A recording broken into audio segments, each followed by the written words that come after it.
and achieved significant milestones. Scope emerged as a reliable and valued partner for government and statutory bodies.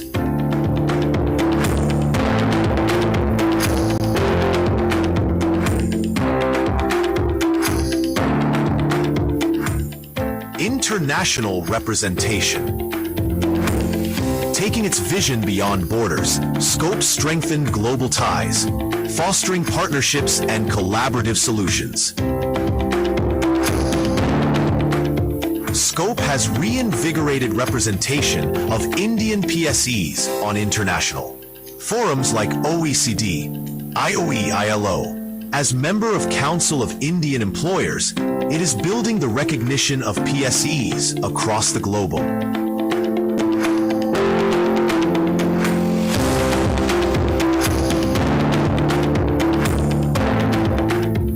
Capacity building and skill development. Empowering the workforce through knowledge, skills, and expertise. Scope has been capacitating PSEs with workshops and programs that give them an edge globally. Scope continues to nurture future-ready talent.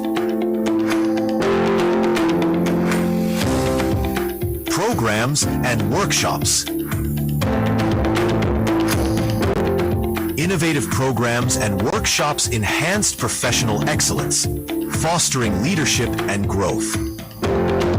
Scope offers programs and interventions to enhance skills and knowledge, including those focused on most pertinent subjects. Brand building. Strengthening visibility, enhancing outreach. Scope cemented its identity as a beacon of transformation. Because at Scope, innovation knows no bounds, where thinking beyond limits sparks groundbreaking transformations. Daksh, development of aspiration, knowledge, succession, and harmony. Scope, in collaboration with Capacity Building Commission CBC, Government of India, launched Daksh Leadership Program for senior executives. First batch launched with McKinsey & Company and IIM Ahmedabad. Scope Social Interaction Center. Scope envisioned and built first-of-its-kind Scope Social Interaction Center, SSIC, at Scope Complex, Lodhi Road, as the hub of PSEs. Advanced Global Leadership Program. Scope rechristened much-revered Advanced Global Leadership Program in collaboration with IIM, Calcutta, and University of St. Gallen, Switzerland. Climate Action Initiatives. Scope and GIZ Germany, working together towards green skilling, organized series of regional workshops on climate co-benefit, and launched an advanced course on climate change and climate action for PSEs. Representation in International Labor Organization, ILO, governing body. DG Scope elected to ILO governing body for the term 2024 to 27 as one of the 14 titular employer members from 187 countries.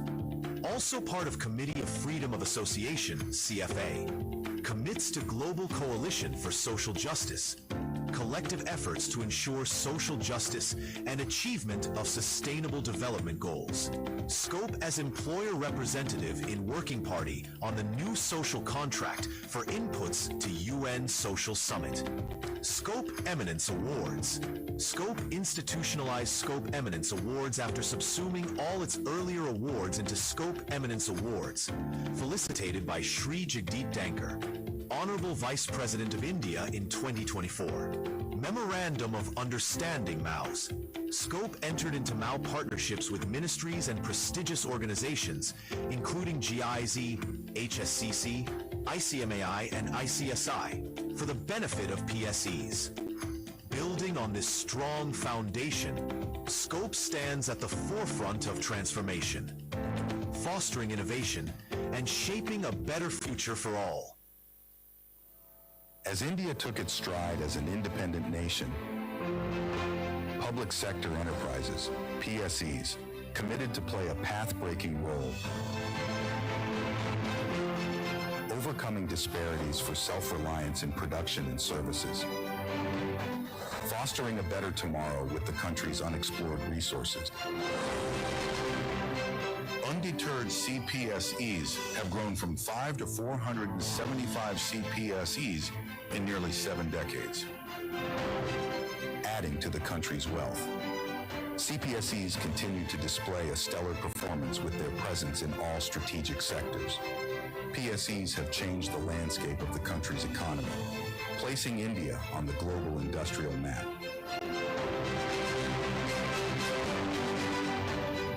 PSEs are a major contributor with 81% of the country's total coal production.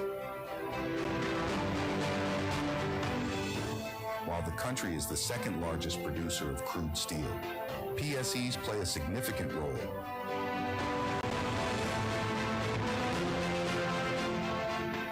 Today, all inhabited villages are electrified, primarily by PSEs,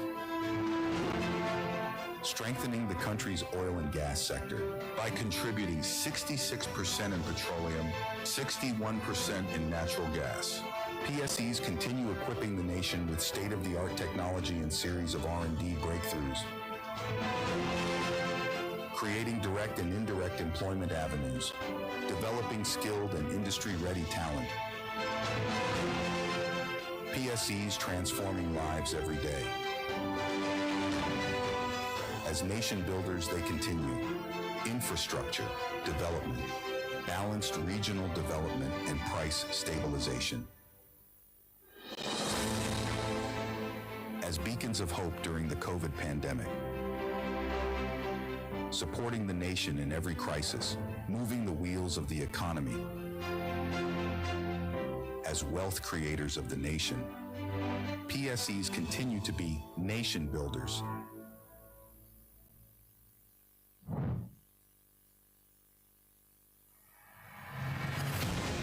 What started as a promise is now undeterred dedication. Public sector enterprises, the backbone of our economy. They are the pulse on our streets, the power in our homes. From the depths of the mines to the edge of the stratosphere, our public sector enterprises have emerged as the nation's bedrock. And during the month-long celebrations beginning 10th April, Scope, along with public sector enterprises, celebrates the indomitable spirit of the silent architects of a billion dreams. From the rural heartlands to the digital frontiers, we honor the grit that fuels our growth, not just as enterprises, but as the thread that binds all, the soul of a rising India.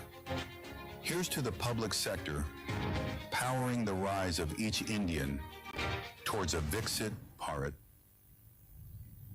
In a world of constant change, where ideas shape the future, one vision stood strong. One mission drove transformation.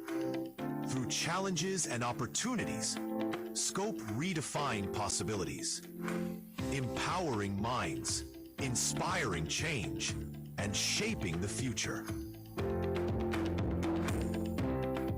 Over the last few years, Scope transformed vision into impact.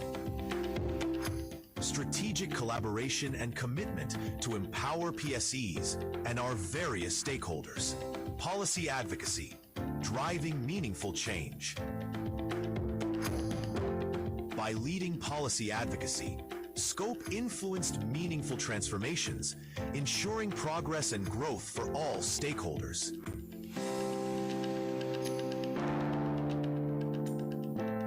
In the recent past, spearheading a range of groundbreaking initiatives and achieved significant milestones, Scope emerged as a reliable and valued partner for government and statutory bodies.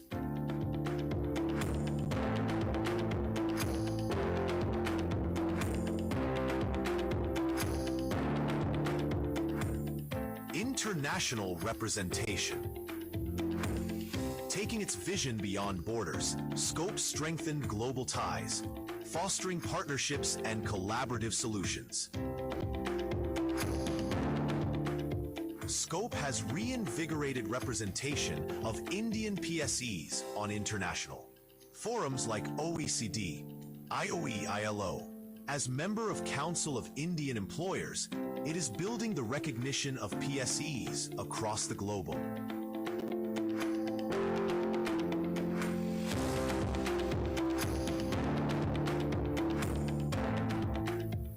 Capacity building and skill development.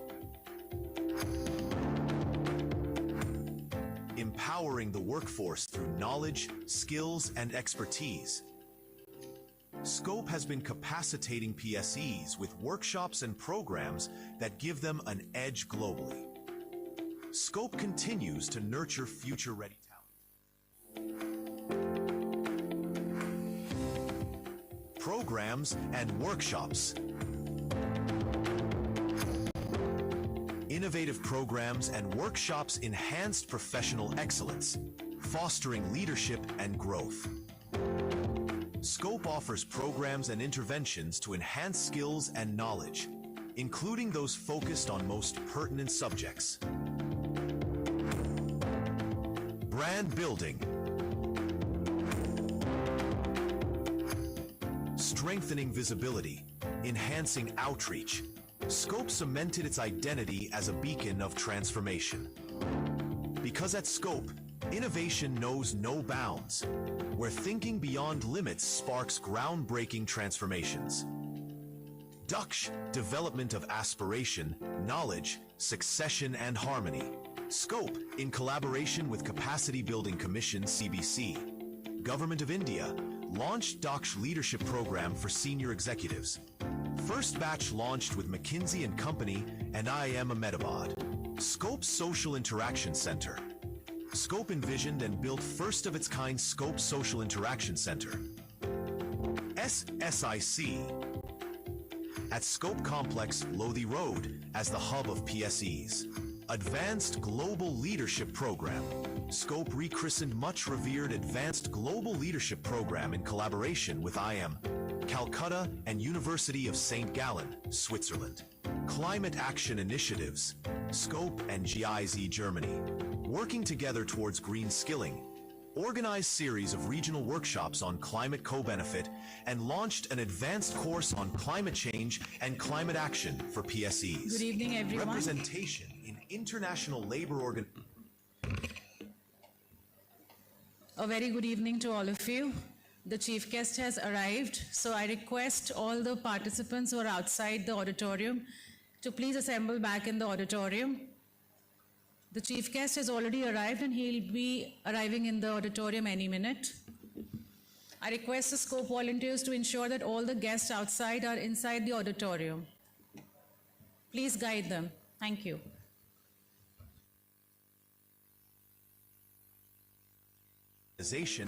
ILO governing body. DG Scope elected to ILO governing body for the term 2024 to 27 as one of the 14 titular employer members from 187 countries. Also part of Committee of Freedom of Association, CFA, commits to Global Coalition for Social Justice, collective efforts to ensure social justice and achievement of sustainable development goals. Scope as employer representative in Working Party on the new social contract for inputs to UN Social Summit. Scope Eminence Awards. Scope institutionalized Scope Eminence Awards after subsuming all its earlier awards into Scope Eminence Awards, felicitated by Sri. As India took its stride as an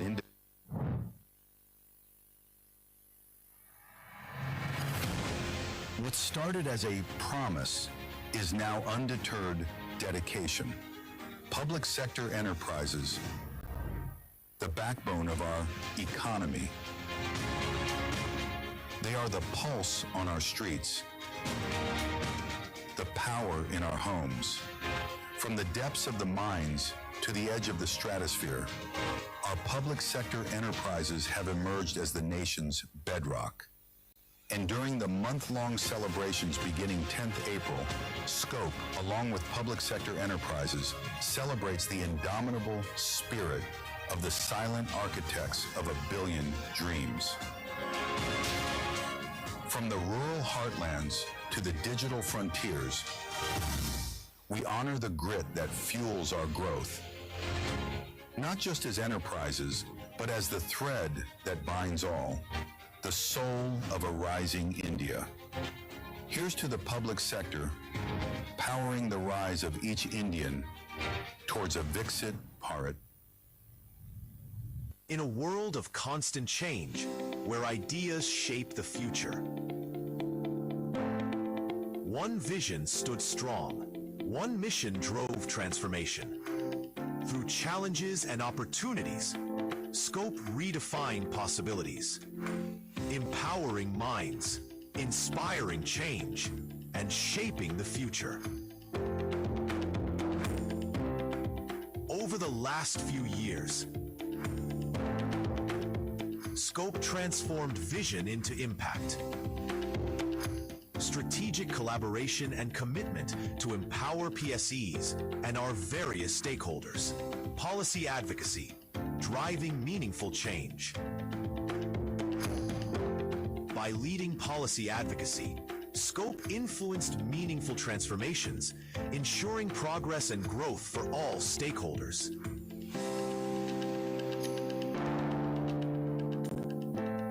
In the recent past, spearheading a range of groundbreaking initiatives and achieved significant milestones, Scope emerged as a reliable and valued partner for government and statutory bodies.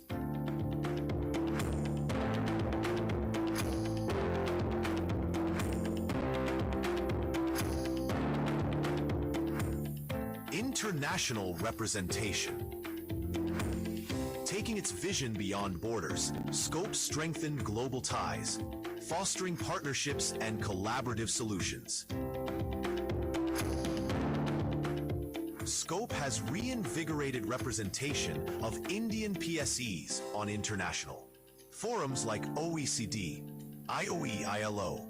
As member of Council of Indian Employers, it is building the recognition of PSEs across the globe.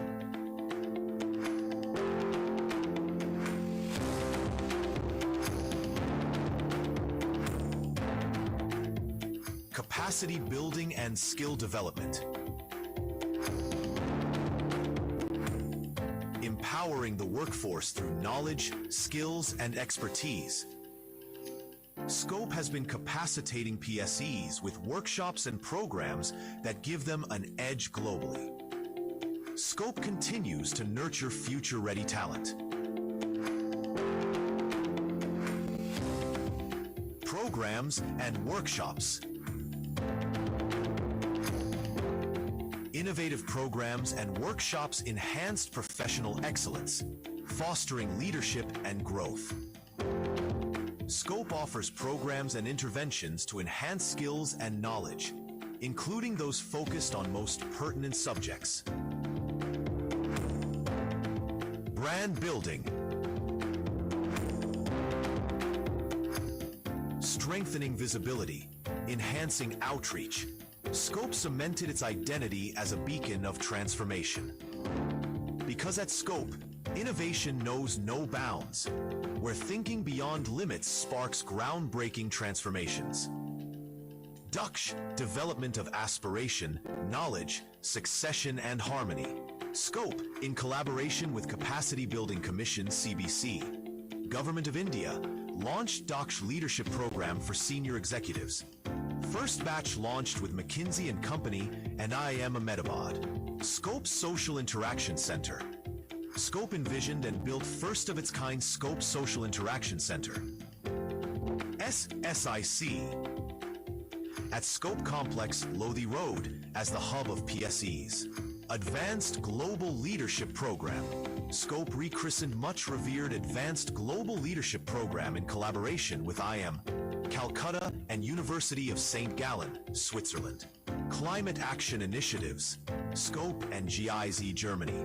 Working together towards green skilling, organized series of regional workshops on climate co-benefit, and launched an advanced course on climate change and climate action for PSEs. Representation in International Labor Organization, ILO, governing body. DG Scope elected to ILO governing body for the term 2024 to 27 as one of the 14 titular employer members from 187 countries. Also part of Committee of Freedom of Association, CFA, commits to Global Coalition for Social Justice, collective efforts to ensure social justice and achievement of sustainable development goals.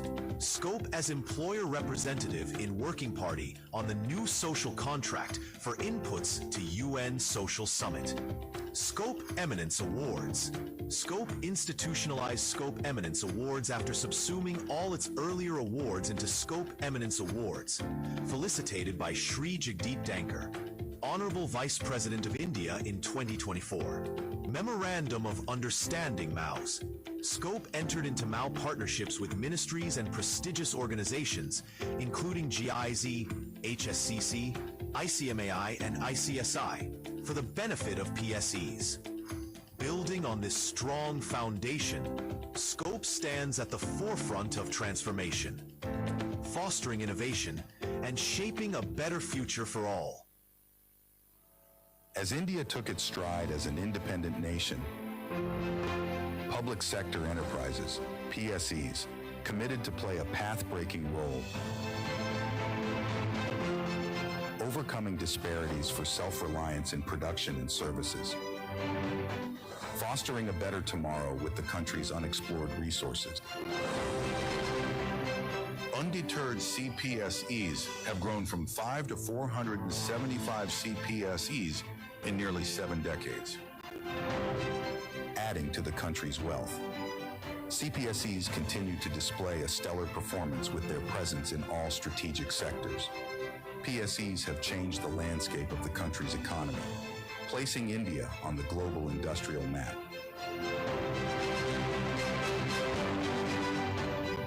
PSEs are a major contributor with 81% of the country's total coal production.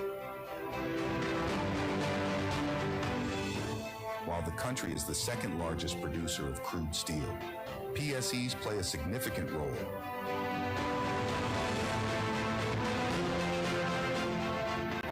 Today, all inhabited villages are electrified, primarily by PSEs.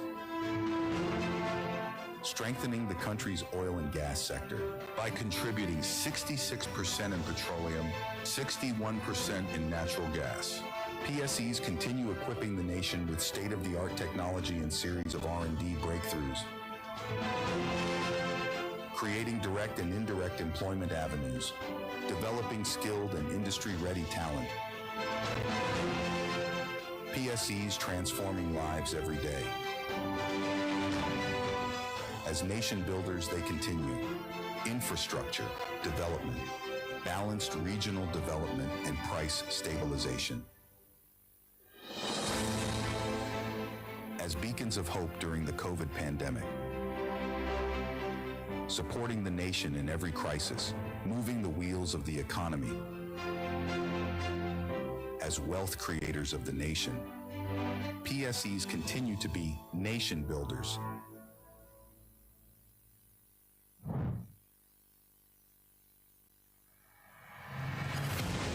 What started as a promise is now undeterred dedication. Public sector enterprises, the backbone of our economy. They are the pulse on our streets, the power in our homes. From the depths of the mines to the edge of the stratosphere, our public sector enterprises have emerged as the nation's bedrock. And during the month-long I request all the participants in the audience to please welcome our chief guest, Dr. Ram Charan, with a round of applause, please.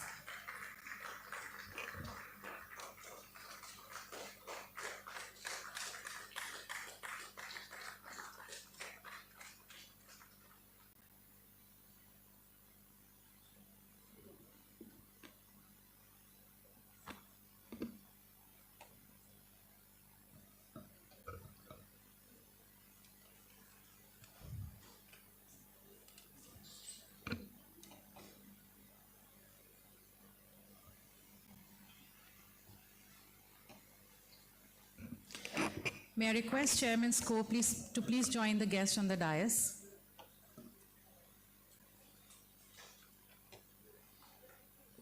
Once more, let's welcome Dr. Ram Charan with a big round of applause. It's a moment very rare that we see such an icon in person.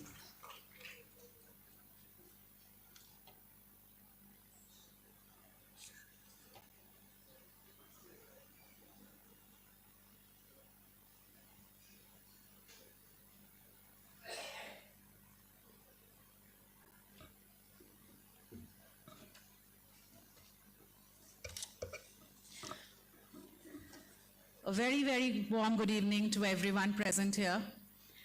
On the occasion of Public Sector Day, Scope extends a heartfelt welcome to all of you and a very happy Public Sector Day also.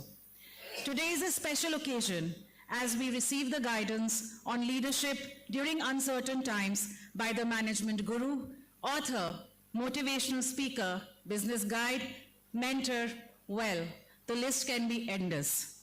Truly, we have all been provided by a rare opportunity to hear and learn from one of the most influential minds in global leadership. To honor Dr. Ram Charan ji, I request Chairman Scope to please welcome Sir with a planter.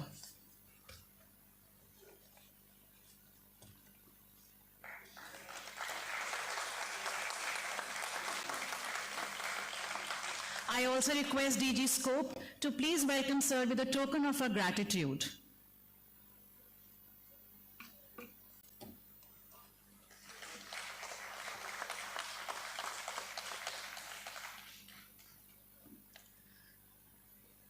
Sir, we are truly thankful to you for taking out time for us from your extremely packed schedule. It is truly an honor for all of us.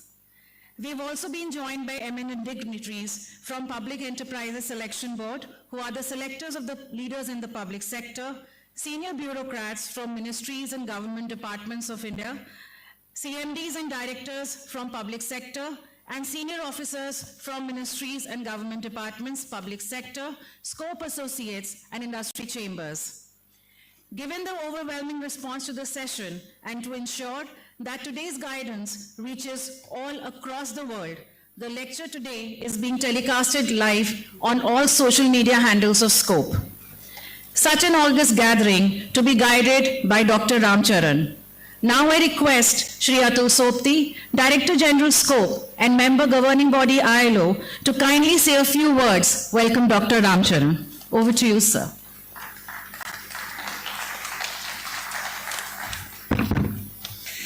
A very good evening to all of you. Today, 11th April 2026, is a momentous day for Scope, Indian Public Sector Fraternity, our associates, and all of you who are present here, as we have an icon amongst today.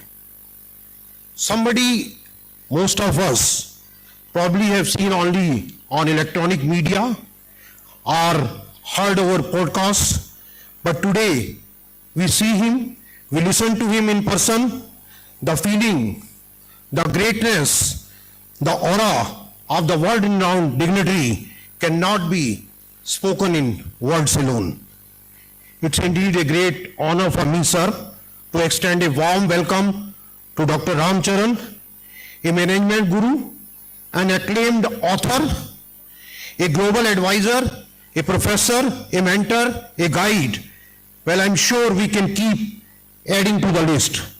But whatever you call him, his mentorship, his guidance to all the leaders has been phenomenal.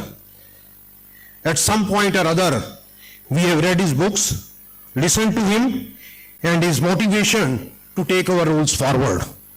Just to give you a few examples, if we want to make a project to deliver and not just plan, read his book, Execution. Want to know to leverage technology to drive innovation, enhance customer experience, read his book, Digital Leader. Want to know how to transition, want to know what your CEO thinks.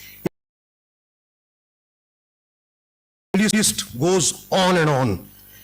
We can see him Sir, it's truly an honor for all of us. We are BHEL about 10 years back, and when I had the, ladies and gentlemen, I will borrow a line from Dr. Ramcharan's interview, a leader who does not produce leaders is not a great leader.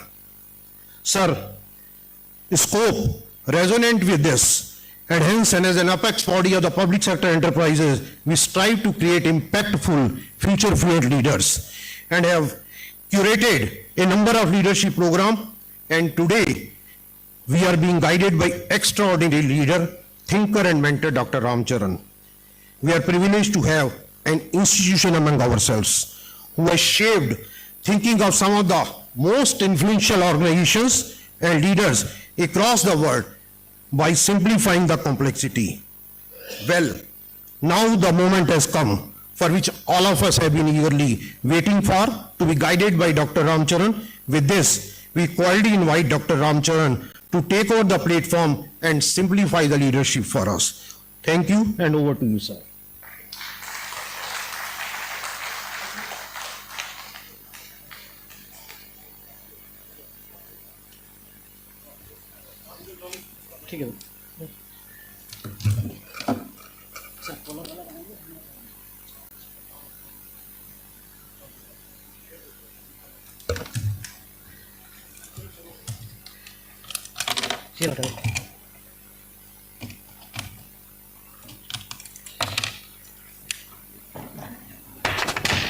Hello.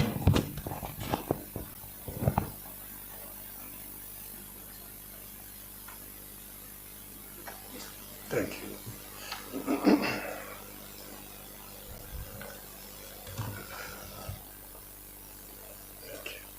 Thank you. Thank you very much. Your precious time, my gratitude to you to give me this time. My mission in life has been as is, that I hope each of you take one insight or one idea home and practice it and teach 10 more people each. Multiply yourself. Leadership in uncertain times. So I have 3 points I thought I'd discuss with you, and I like to have very active participation. This way I know what's on your mind, and then I will try to respond to them. The first point is, in uncertain times, there is one universal truth, and that is, leaders either influence the change or adopt to change. Is that fair? Let me repeat that. Leaders either create the change or adopt to change. And if they don't do that, what's the outcome? You know what I'm talking. So I'd like you to work with me, and then I'll give you some tools to take home. Today in the world, who are the human beings who are driving major change in the world order? Is that a fair question for us? Fair question for us? Think about it. Nobody's embarrassing, because I want you to ask that question all the time. If you're going to adopt a change, what that is. So I'm going to propose only 2 people are driving this huge uncertainty. Who are these 2 people? Please note, I said just 2 people. 2 human beings are driving a huge uncertainty. I may broaden that to 3. It's not 10. Who are the 2 people? You know who they are. President Xi and Donald Trump. Ukraine war, Putin, but he's in the pocket of President Xi. Is that fair? Clear? Iran cannot sustain this unless there is the help here. Clear? And the other one, the people who are driving the artificial intelligence. They are the human beings driving this enormous change. Does that sound right to you people? The change does not come from the sky. I'm leaving the natural things aside. It comes from human beings. So we say leadership in uncertain times. What are the three questions we should always ask? All the time ask. And the leaders has to have a habit to ask those questions. So please, those who are taking notes, let me give you those three questions. The first one, who are driving this change? Please note, I did not say what the trends are. Get to know about those people. Public information is quite a bit. Because they drive it, their interaction drives it, their confrontation drives it. The second question,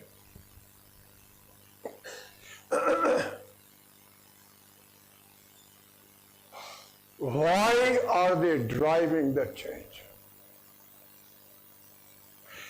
We may not know all the answers, but we need to come to terms. Why are they driving this change? What is their motivation? We'll discuss that. And third question, what is the pattern of that change? And therefore, what does it mean for us? The leaders require many skills. But in my 60 years of experience, one of those most critical skills of leaders is asking the right questions.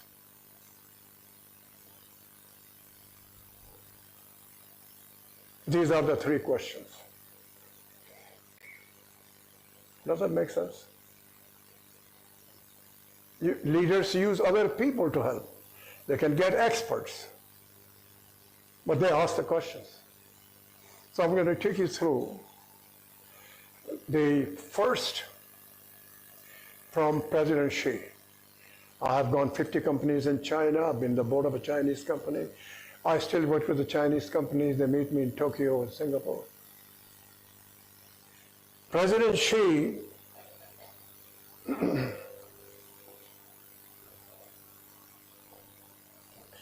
has created an economic model that most of us are not aware of. I'm going to take you through. It's a fact-based model. He began in 2014 or so, and he chose 10 industries.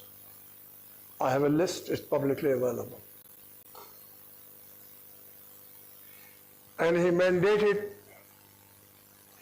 that in each industry, China will produce capacity equal to 90% of the world demand. Let me repeat that. China will produce capacity in each of those industries that is equal to 90% of the world demand. Hyperscale. When you have a hyperscale, you have a cost advantage. Clear? Everybody knows that. And if you're going to sell to gain dominant market share, by the way, that was mandated, get as fast as you can dominant market share. Your incremental cost of the product is much lower. Am I clear on this? These are facts. And here, so you sell this to America, to India, to any country. Your price is dirt cheap. Public is happy because it's dirt cheap. And by selling, in addition to that fact, he devalued the RMB by 20%. It does not include all the subsidies. That's separate. So now they're selling those products at dirt cheap prices. People who are buying are quite happy. And when he sells all that, he creates a trade surplus for China. Last year it was 1.25 trillion. This year I'm predicting 1.6 trillion. That money goes where? It goes to military.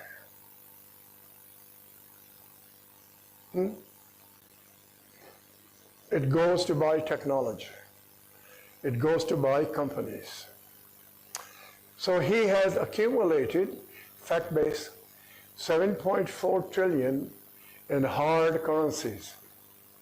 We in India have given him $1 trillion, not rupees. These are all facts you can verify. We import about 120 billion. Our exports are around 40 billion. It's going to increase. They are in dollars, they're not in rupees. Now, I just gave you the facts. I want you to think with me by those three questions. What was my first question? Who are these drivers? What was my second question? Why are they doing that? Why President Xi doing that? And India is involved, as you all know that, trade-wise and otherwise. And him doing that, if you're going to sell that at the lowest price, can India compete? If we cannot compete, will people make investments? Will the industry we have be destroyed? Am I clear? Same thing for America. Same thing for Germany. Same thing for Japan. Why is he doing that? Destroying the ability of other countries to build their own industries. 10 were done then, 10 have already been done, and the 10 are next. It's 10 each time. And therefore, if we don't have our own industrial companies, what happens to our ability to fight?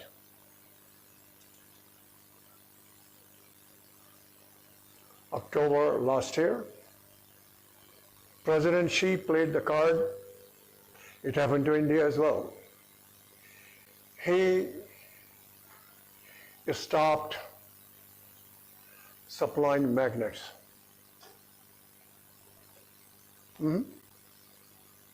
Auto industry comes to a halt. He can stop any API comes to India at will. We need it. You know what I mean by API, you all know that. So he has a number of chokes that he can stop almost any industry.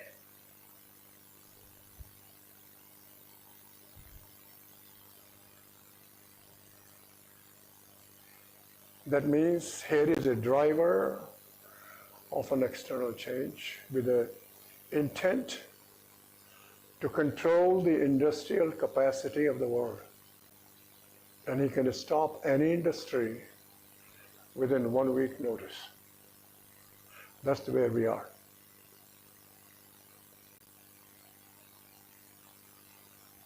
Is that scary? It is. Mr. Modi went in September.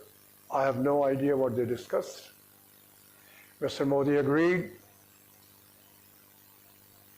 They both agreed to table the Ladakh, etc. area and opening up coming in here. So we now have a car called MG. Jindal Steel, or whatever the right name is, they're going to have a factory. It sells for $10,000. There is no way you make a car of that kind in $10,000. And if it is allowed to sell 1 million cars, we will not have an auto industry in India.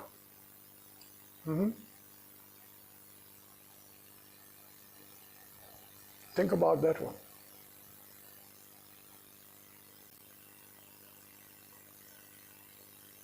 Uncertainty. Who are shaping, who are not shaping, what is their motivation, and what pattern is emerging. These are 3 leadership questions to have outside-in mentality and future back. And that has a lot to do with us in our PSUs to really understand what that is, what we need to do. How do we work with our own government? And by the way, our government is on it, so don't let me tell you they are not. They are on it to go forward. So in the times of uncertainty, and they will always be here, that's my first point. Am I clear on that? And I'll give you a real example of doing that. There are many more things to talk about. The second point is something regardless of uncertainty. It's absolutely a must. I'm talking about enterprises. Enterprises, they do something, manufacture service. So those who are taking notes, these are the 4 things they must continue regardless of uncertainty. The first item, continue to have right people in the right jobs. That's leader's job. That's your job. And there will be times when somebody was right in the right job, but no longer right in that job. Could be right in another job. Why do I say that? The speed of change is so high. People have difficulty to keep up. Is that fair? Just, I'm a human being. Me too. You think I'm perfect, you're wrong. So if you have a person who is not keep up, don't destroy his life. Put him in a job where he can keep up. That's your job to do that. Because you're destroying somebody's life not to pick it up. And therefore, it's a continuous job of leaders to make sure that happens. Obviously, you grow, you teach, you train. But you will have people who can't keep up and say they are good people, worked hard, dedicated their life. We're going to put them in the right jobs. Make sense? So that's item number 1. It has nothing to do with uncertainty. it must be a routine to do that. And I see in Mr. Modi, I don't talk, I've never met him. He does change people, does he not? Does he not? He does. This is the first in my life head of a state who does that on a systematic basis. That's my view. He's a great leader. It's observable. Am I clear on that part of it? And that's your job as leaders. You build your mechanisms how to do that. That's number one.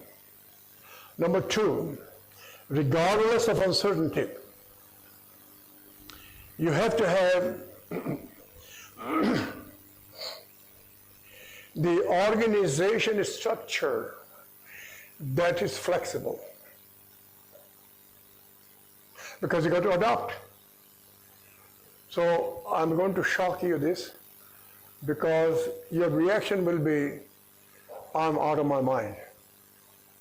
We now have in India large companies, one of them, 3-layer organization structure.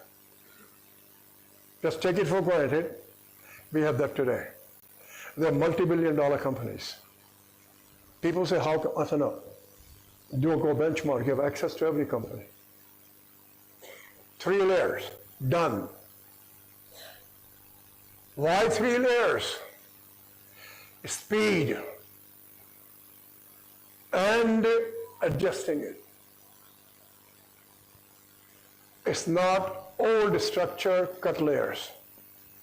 It's a totally different concept. It's not working harder, no. It's not creating a span of control so large. That's not it. It's totally different way to organize. It takes time. It takes training. But in the uncertain times, how critical is the speed of decision making? It is it. And if you have 12 layers, what happens to the speed?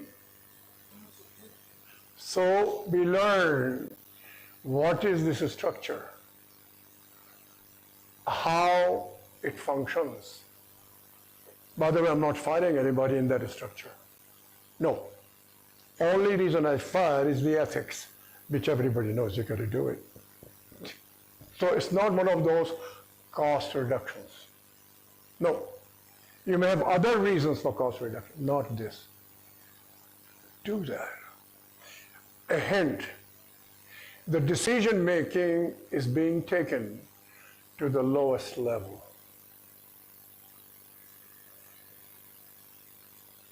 People used to dream it, today we can do it. I'm talking where you have 5,000 people, 10,000 people. I'm not talking 500 people.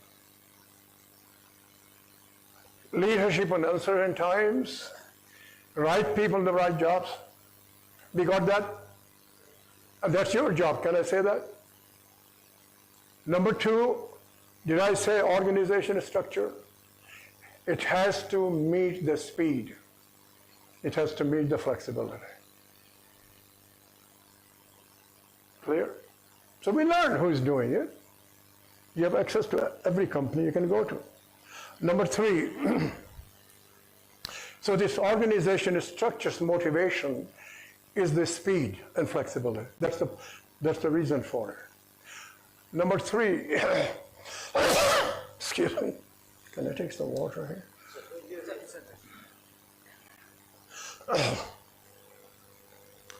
I have a personal view. India cannot be first world country without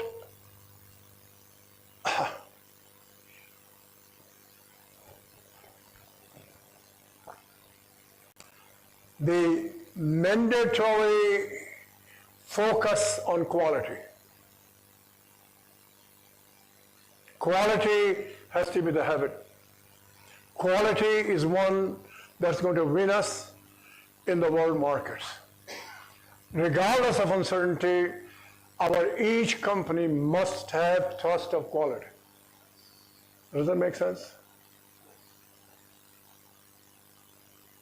Do that. I got to continue to do this. And today, with the use of AI, it's much easier to do it. We can do that. Number 4, continuous productivity improvement. Now I'm going to elaborate on that. When people talk about productivity improvement, it's usually, how do I take the cost out? I'm not talking that. That's fine, you do this. I'm talking, my friend here, Mr. X, can I just say that? What can I do as a leader to help you improve your productivity without working harder? Am I clear? Productivity of each of us without working harder. If my productivity increases, it's satisfying to me. So you do training, you use new tools. And you say, 10 years ago, this is what I do. Now today, I do this. Your productivity improved. It's individual productivity. The enterprise productivity is a separate item. People do that. Am I clear on that? And the last point, and they all go together, regardless of the uncertainty, we must continue invest learning time and money. Innovation has to be a habit in every company. You define innovation carefully, not everything, a focused innovation. For India, I have in mind we must excel in producing products. People can't wait to get it. Sir, can I borrow this? No.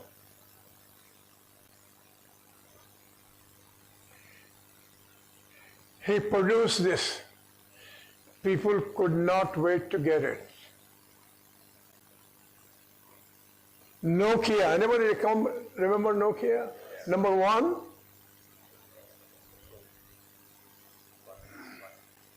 So I've been advising in Helsinki, and the chairman says this product at the time, 2007, is going to be only for the rich people.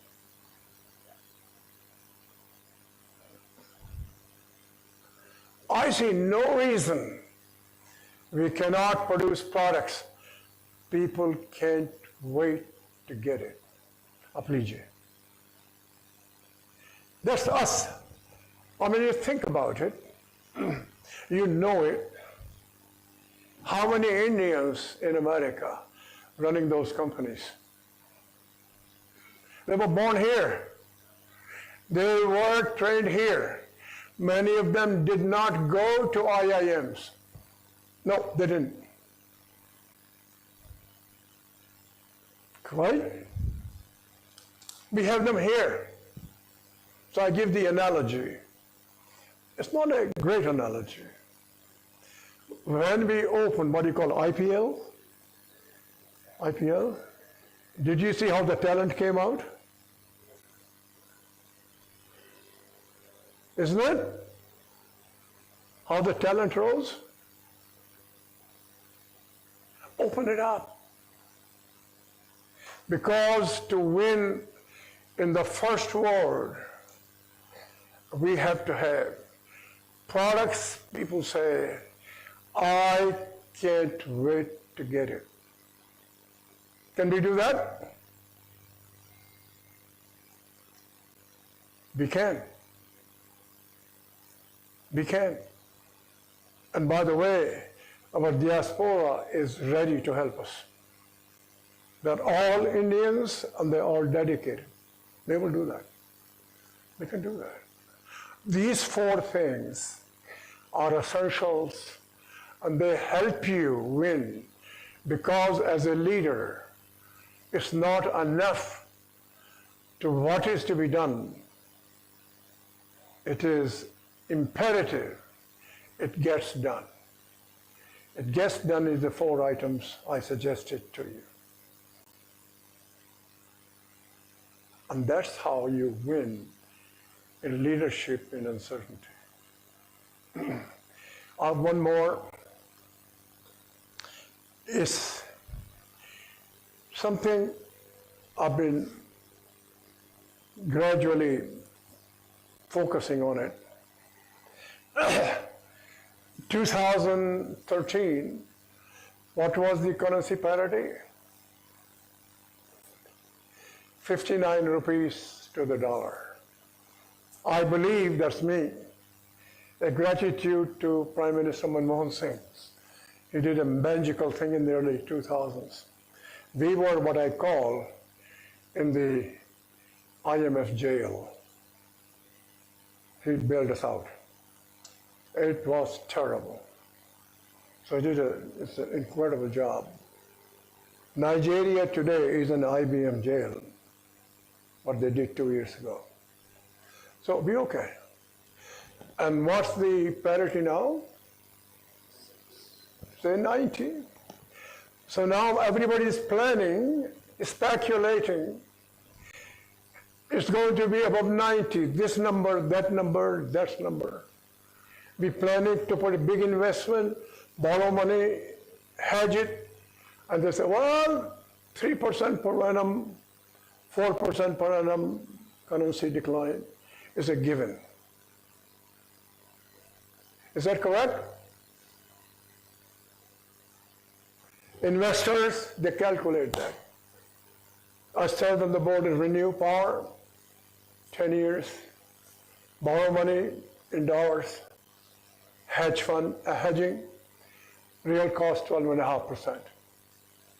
If we ever have to pay depreciated currency, it's hell.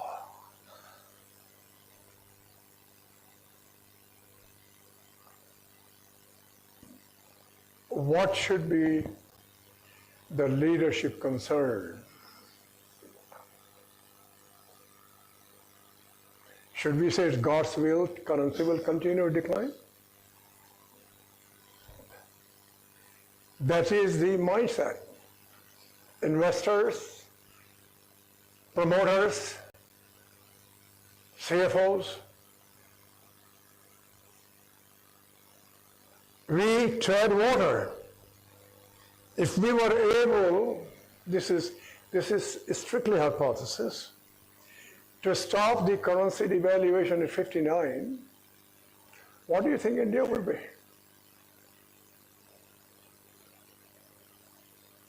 If we just stop currency devaluation at 90, what do you think India will be in 2030?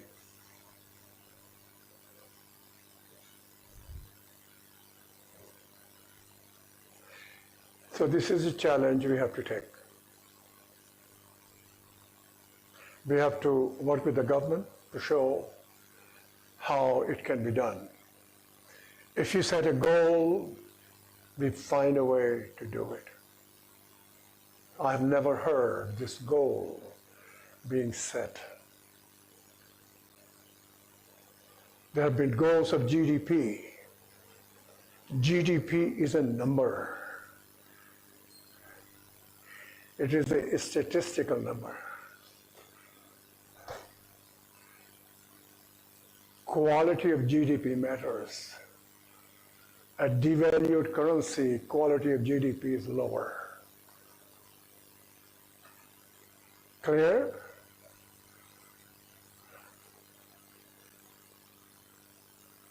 We've got to set a goal. We've got to find a way to do it. Where there is a will, we'll find a way to do it. So I thought I mentioned these points. I have just one more point.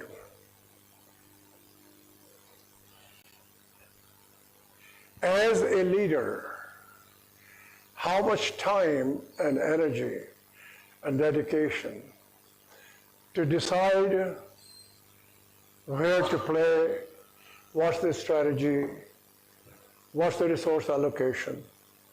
You have to have all that. There's the time. And then how much time and energy and attention to getting things done. In the private enterprise, it's 20 for first, 80 for second. If you can't get it done, the first part will not make any headway for you. So I love what Prime Minister Modi has done. He does follow through. He does change people. He put the dashboards in. He does real reviews. You have them, great. Don't have them, consider it. Because execution mechanisms create energy, and they are the ones you do right people in the right jobs, organization structure, quality, new products, and personal productivity. You large companies you alone cannot do. You got to have systems to do that. You're doing it, great. Not doing it, do consider it. So I think these were the key points. And I now love to hear some questions. What's in your mind? Some questions I'll be able to answer. Others I'll get back to you if I have them.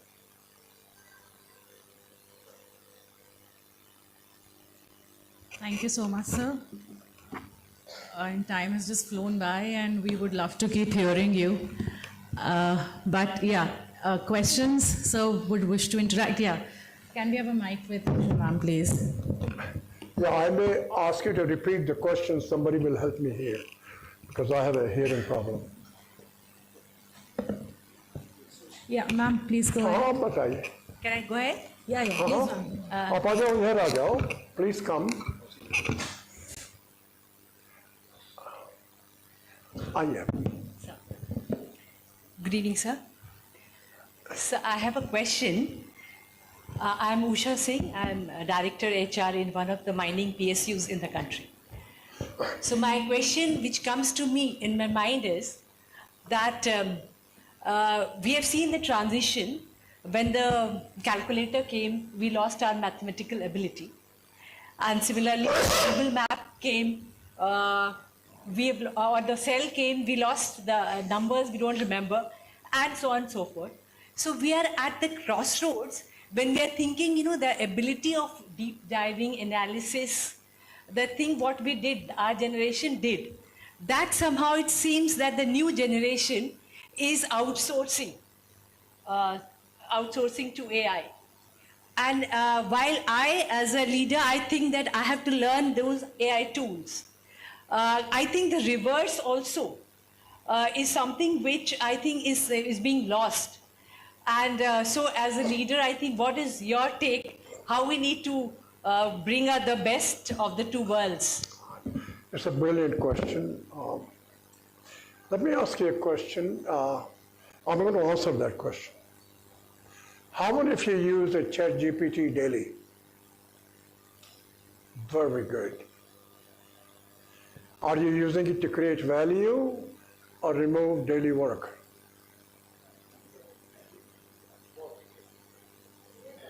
Let me repeat that. Are you using it to streamline daily work, or are you creating real value? Most people have not learned how to do real value. I'll take you through that. I mean, saving billions of dollars. I'll take you through that. You need to do the training of the people. So I'm on the board of a Chinese company, and I'll give you specific details how to do that. And I've been on their board 10 years. Father calls me up and says, my son has this business and $3 billion in sales and is losing 1 billion RMB every year. So obviously, I'm very trusted by the family. I go to their home. So I don't go to China. So they will come and meet me in Tokyo, bring the whole team together. It took me about 6 months to learn the business. Now, so once I got it, so please note, if I don't bore you, there are 2 kinds of products, commodity and specialty. Each of them have SKUs. Everybody clear? This is simplification, there are lots of stuff. And they have a plant. And the market is such that if you don't sell the whole inventory in 24 hours, that inventory goes kaput.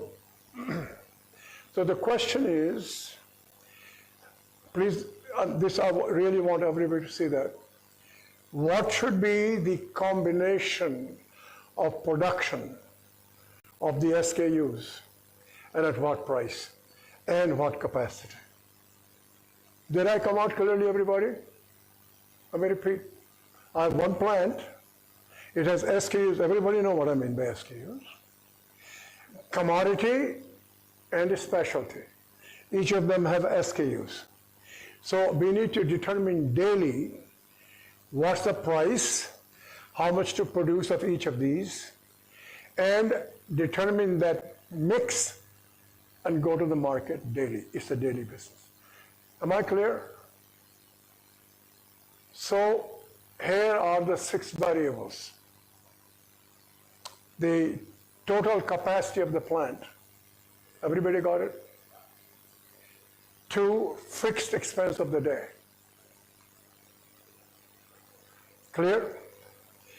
What is the minimum we must produce of commodity SKU ABC? What's the minimum we should produce of the specialty SKU? What's the maximum we should produce? And in between. Everybody got it? So there were 6 variables. And so I sat down with the team after learning the business. And I said, open your deep seek. And they look at my face. I put the variables in.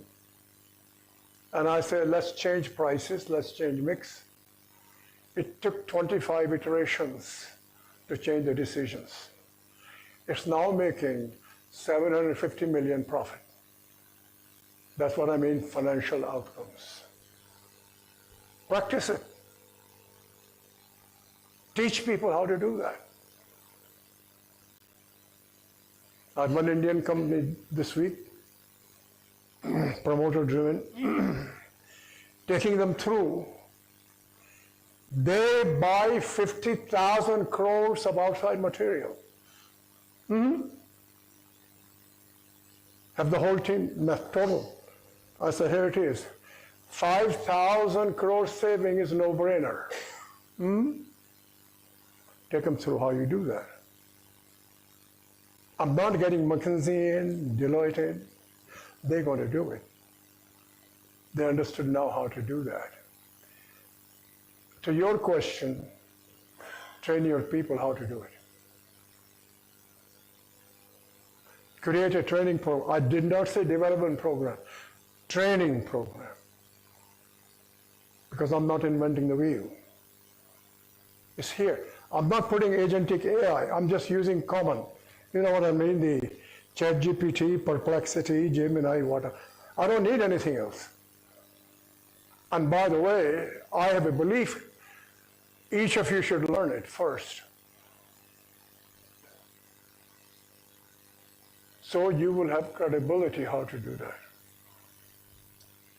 It can be learned. Does that answer your question? I'm changing your mindset because I do this. It is real. This company is doing something today that will become totally independent of China in 5 years. It's on. They will not disclose the promoter. I met them. You will never know their name. And they're putting the money behind it. I like their courage. But just think about 5,000 crores is not as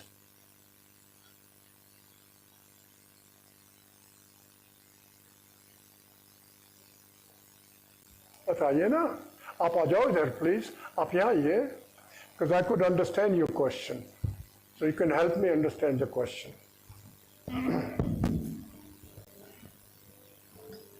Good evening, sir. Sir, I'm Rajesh Rana. I'm Director Commercial and Marketing, ITDC. Sir, my question is about outsourcing. Yes. And right now, every company is like outsourcing everything, right from works till staffing, in order to cut down the cost. So in long term, in order to meet the uncertainty, like every company is restoring to this, but it is affecting the quality per se. So what is your sir, suggestion for this? Should we go ahead for complete outsourcing, or and the responsibility is reducing day by day because of outsourcing, and which is affecting the quality also. So if you want to think of a big company, big dream, so what is your suggestion, sir, for that?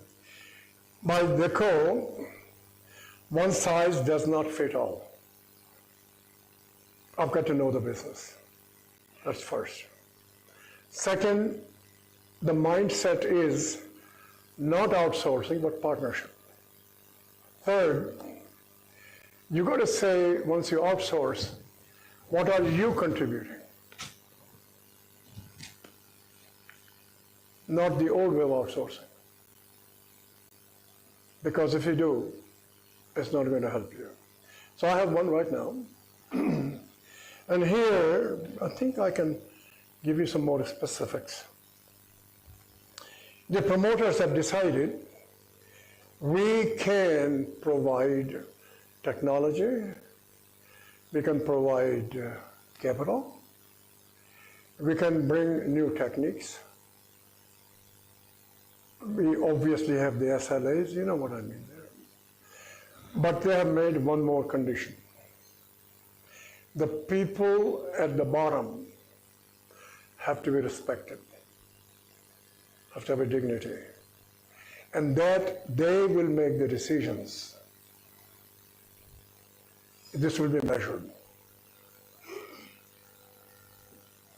Not the old way, send it to China and pick it up. No way, no sir. You have to have a real participation in outsourcing. It's not a cost reduction. That is participating. The outsourcing should be participating. More and more participation. Productivity. It's a totally new model because I see that, you know, I observe these things in life. You have a, what do you call the three-wheeler? Three-wheeler, they're driving. The intelligence of this person is much higher than driving the three-wheeler. Thank you, sir. Got it? Yeah.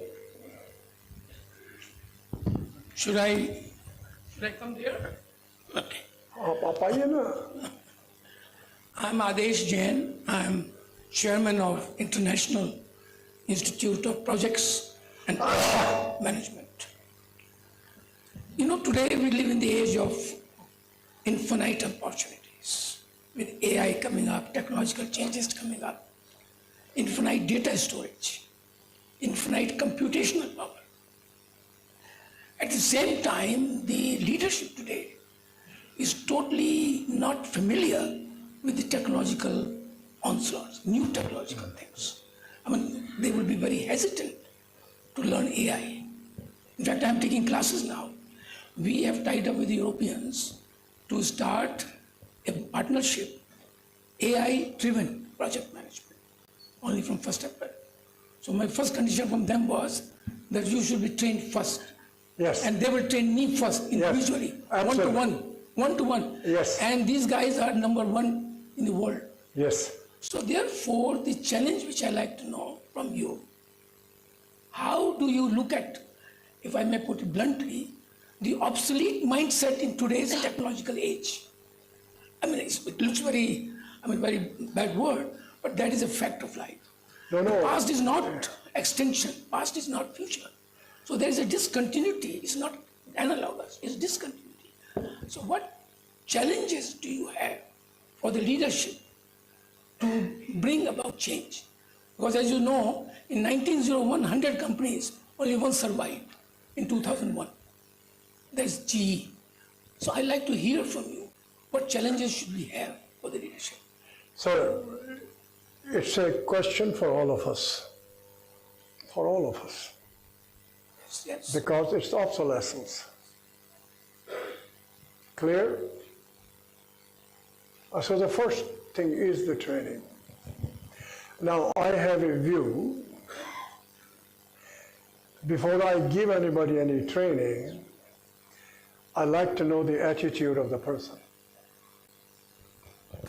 Correct. Clear? I have not found any technique yet how to change somebody's attitude.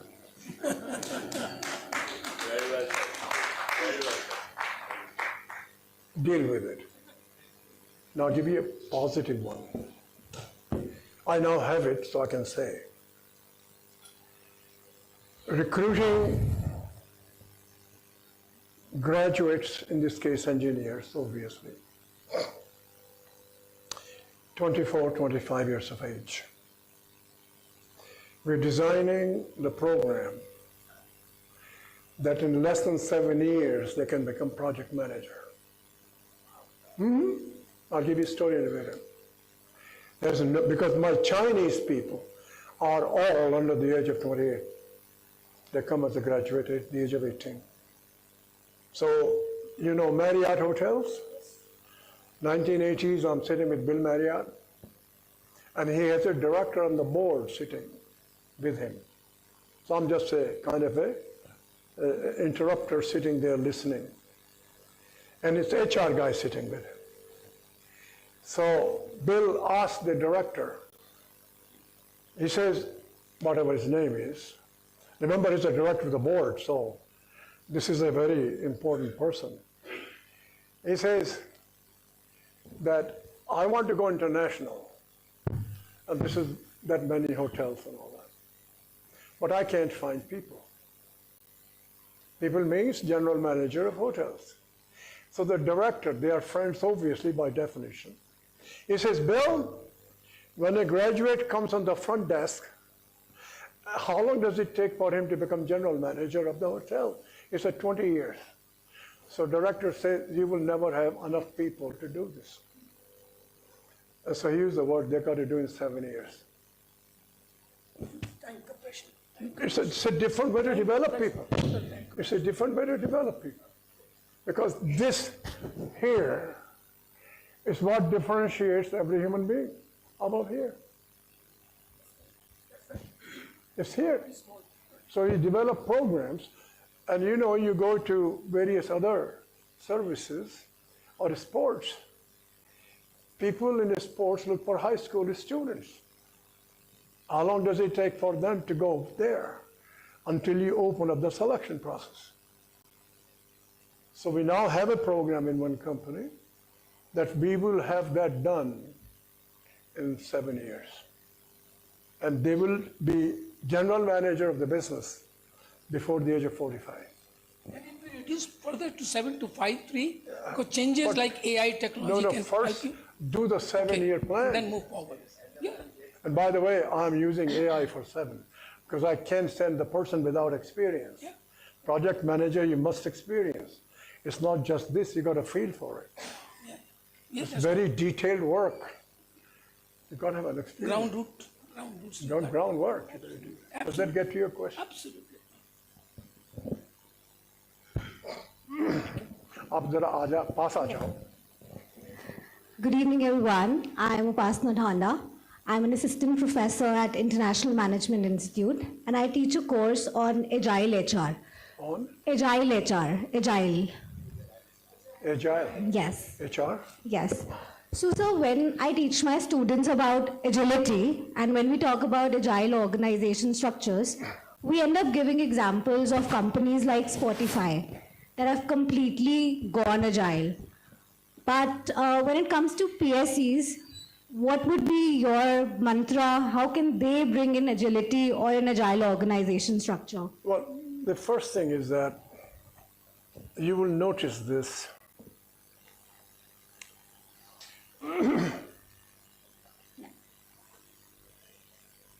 What is agility? Agility is a buzzword.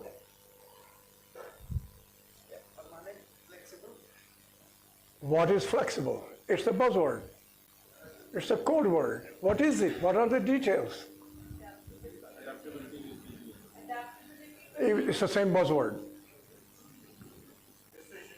See what I was telling the key, what made these billionaires who was high school dropouts, they throw me out if I said so.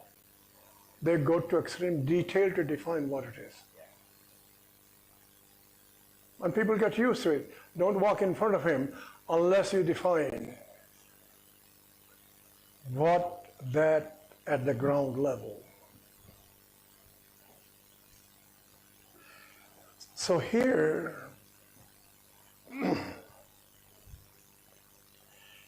creating the mechanisms that will make changes in assigning people and assigning money and budgets.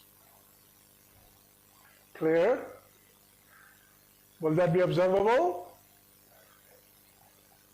Clear? If you don't have any, you're not going to go anywhere. So one of the things is not HR. It is these leaders. HR helps, obviously. And we say we're going to have an organization structure in which we have cross-functional teams. Cross-functional teams, and we will not have a team more than 10 people. So to speak, it could be 12, but, and that team has a very clear output. And as they deliver the output quarterly or half yearly or yearly, if they need more people, we'll give it to them. But no team will be more than 300 people.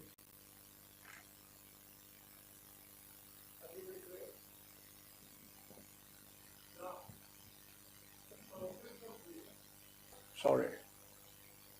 Has 187 teams. 13 people supervise them. They can change the model. They can combine two teams. They can take a team out. They can change the output of the team. And the output is shown 24/7 through the algorithms. And that is, I'm not talking Silicon Valley. I'm talking a normal legacy business. If you do ChatGPT, you'll find it. Make sense to you? So learn a lot from ChatGPT or Perplexity or something. There are huge things are available. They exist. My point was below the buzzwords, get down to very specifics. One of the things I learned from these people is 3 words: clarity, specificity, and be able to measure it. That's what they deal with. And people get used to it. Somebody had a hand up. Yeah. Yeah, you know. So,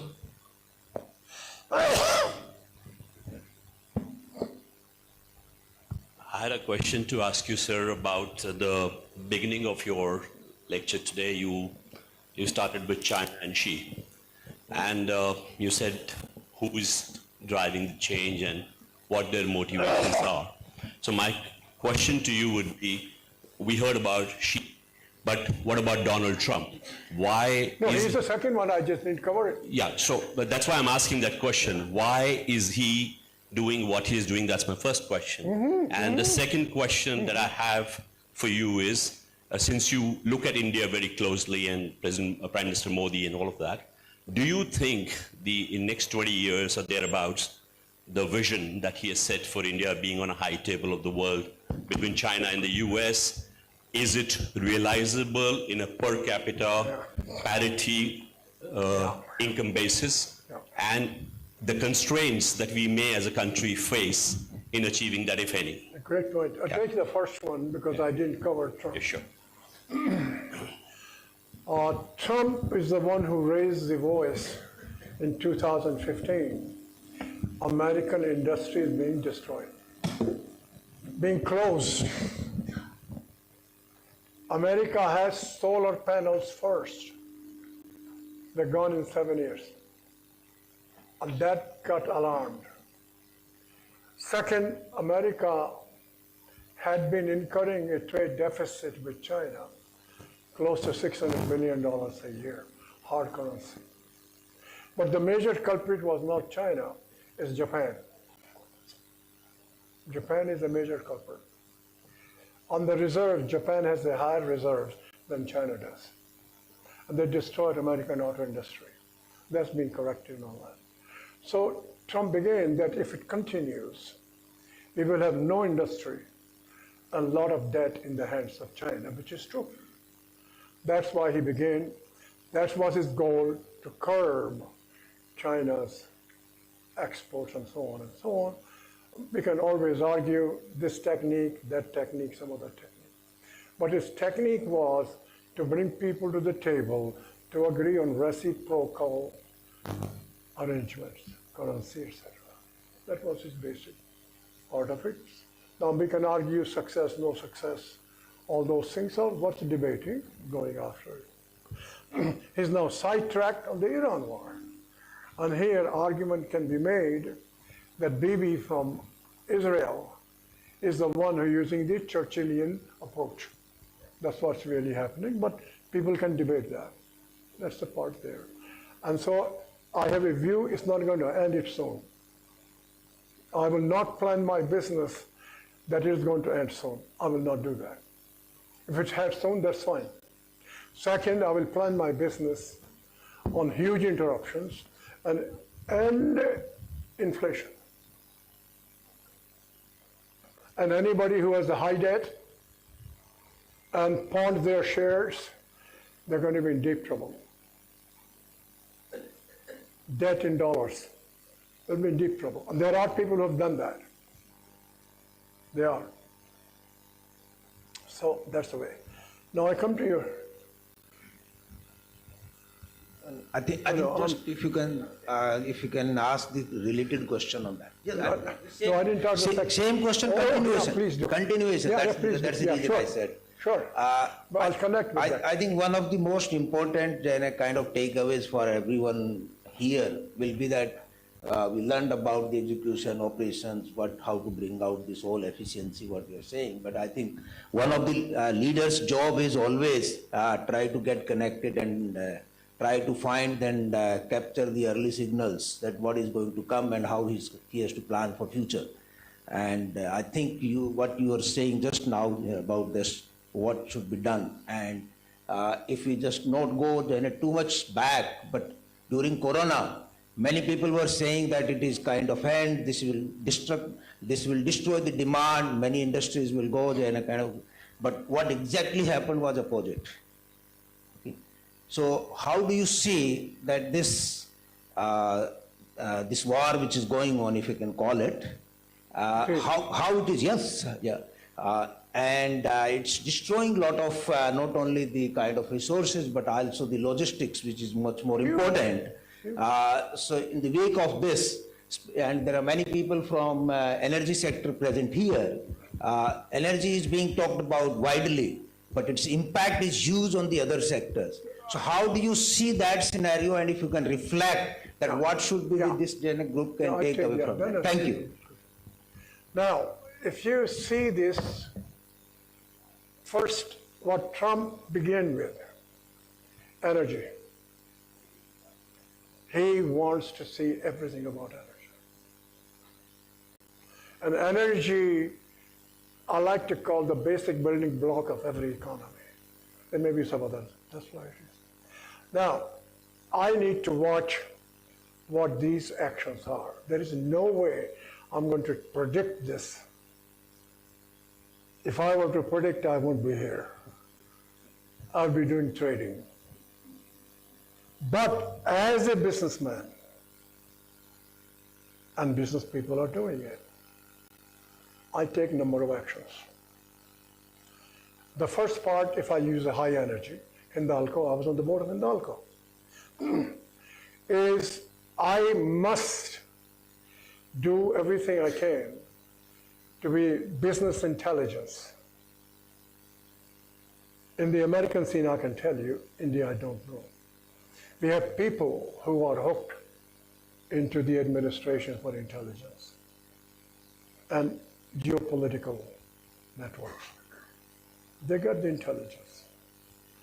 Second, the issue of energy is more logistics than the amount of money there. So everybody is discovering, which every country is discovering, what choke points we can use to our benefit. Clear? So I'm about to get this intelligence area. We all know China has a stored energy. It's a fact. And so we say, how are you doing all that planning? And how are you keeping the intelligence? This is not the last time we're going to see the choke points. Every country is now on it. And so now you're going to do your planning, which way you're going to go. Do that basis. So in every company that I'm in this area, and by the way, they use a lot of energy, I've created a war room 24/7 and put the right people in, get the intelligence, connect with other people, and be able to see where these things are likely to come. Because there is no answer that can create a stability. None at all. So you do a good job as much as you can. Do plan for high rise of prices, because not so much the shortage of oil, but because the availability of shortage of logistics. And that's where I would go. And you had a second question about India. Yeah. India part, different people have different criteria. When I interpret, because my interpretation could be very different, Mr. Modi's intent, I've not met him, not talked to him. He would like to have India GDP quality that matches the criteria of a first world. That's my interpretation of it. But you can have a different interpretation. I don't use that GDP per capita. I like to have it. That will help, no question. To do that, I want to see how comparable we are in competing against the world, which I said, products, quality, all that stuff. That's quality. We can build that. We have time to do that. As I mentioned, one company here in Delhi, that we will reduce the dependence from China. And those products are very important for India. It will happen. I believe it will happen. You can argue that. But they are on it. It's progressing it. I have a almost weekly knowledge what's happening. If we can get 100 of those, that'll be fantastic. I'm not saying 10,000, just 100 will be a very good idea. Right now I only have 5, 6 guys, maybe 7, but not 100. So I like to see 200, 300 more. I am not happy that we have companies in 500 crores to 1,000 crores. And I don't see the growth of these companies. They are battle tested.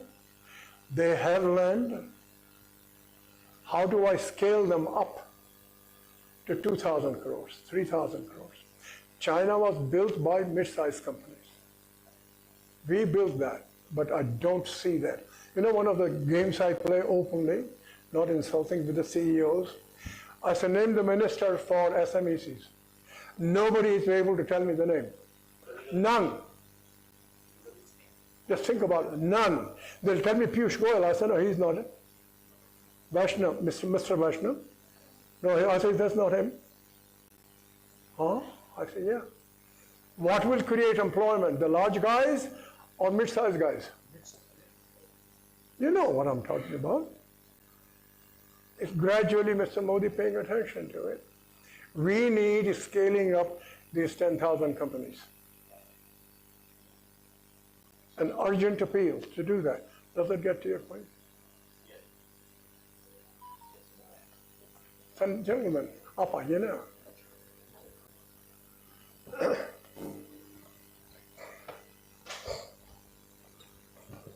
Yeah, I hope you must have time. In Adani, we were together. God bless you. Thank you. Yeah. My question is that being a strategic advisor and trainer, when you approach being a strategic advisor or trainer, as you say, the training is the key to success and growth. Without that, I believe that. You believe in that. In India, what problem is that the moment you approach them, they ask, what is the ROI of a training? And they want like immediately. Oh yeah, I'll take you there. Another question is that. No, stay with first. That's right. We don't allow cheating. One question only. No, I'll get you second. Okay?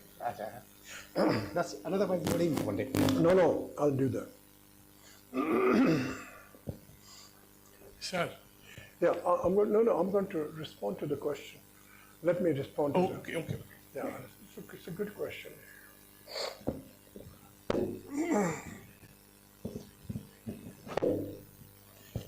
I'd like you to think about these three things.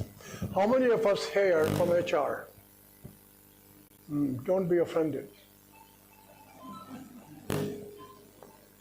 First thing I put into a company, very big, that each HR will do the following three things. Please take those down. Your esteem with the promoters will go up. They've been in a doghouse. They've been fired. One promoter said to me, what do they really do? The HR image is very poor across the globe. So please take this one down, that I'd like you to do three things. First, prepare a 5-page or less document. Describe in it the CEO's 3 priorities. All of you working CEOs, isn't it? So I can use CEOs, PSUs, CMD's 3 priorities. It's not your priorities. CMD's 3 priorities and his annual goals. Everybody got it? If you are senior HR person, you should be able to do that. It has to be crisp, clear, and measurable. Second, work with him or her, and therefore get approval. What are your 3 priorities? Everybody got it? And third question, what are your deliverables by quarter? You will never have a problem. I guarantee you they will not ask the question, what is ROI? Because I have that in action now. Never ask that. HR is not a separate aisle. You're a part of the team. You're servicing the whole business goals. Do that. So when I put that in, the HR people got very excited. He said, that's a useful work. Go that way. ROI comes because you guys do things of your own choosing. My another question. My another question is that both in the private sector as well as in public sector, no, Mr. Rathore, we send our people to ISB and IM rather than engaging trainer as an outsourcing. No. See if I got the question right slowly. They see, if you approach them, they will say you, we have policy to send people to ISB or IIM rather than engaging for our own. And even if you request them that you can be more productive, then the problems comes like L1, L2, L3, something like that.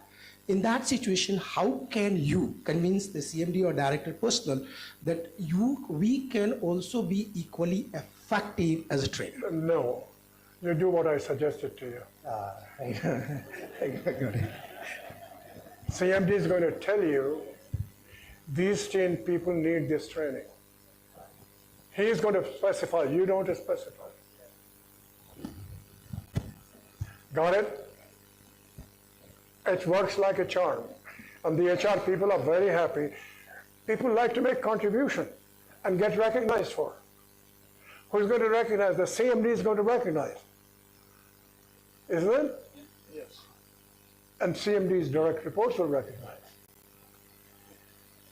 Get happiness by knowing you're making a contribution. And somebody say, that's very good. Somebody had a hand up here.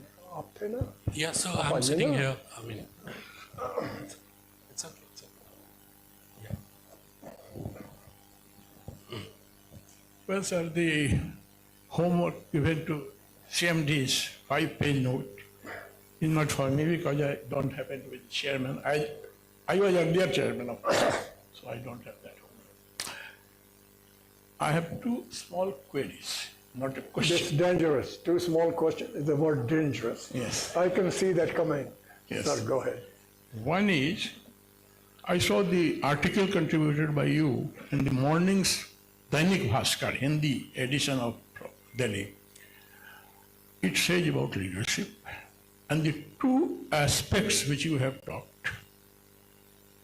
Very briefly, only one line has been contributed to this part, that the leader has a vision program which has two aspects. One, he wants to accomplish it. And second is further mental faculty development, which is required to accelerate the other things. The article was very silent, only one line was devoted to it.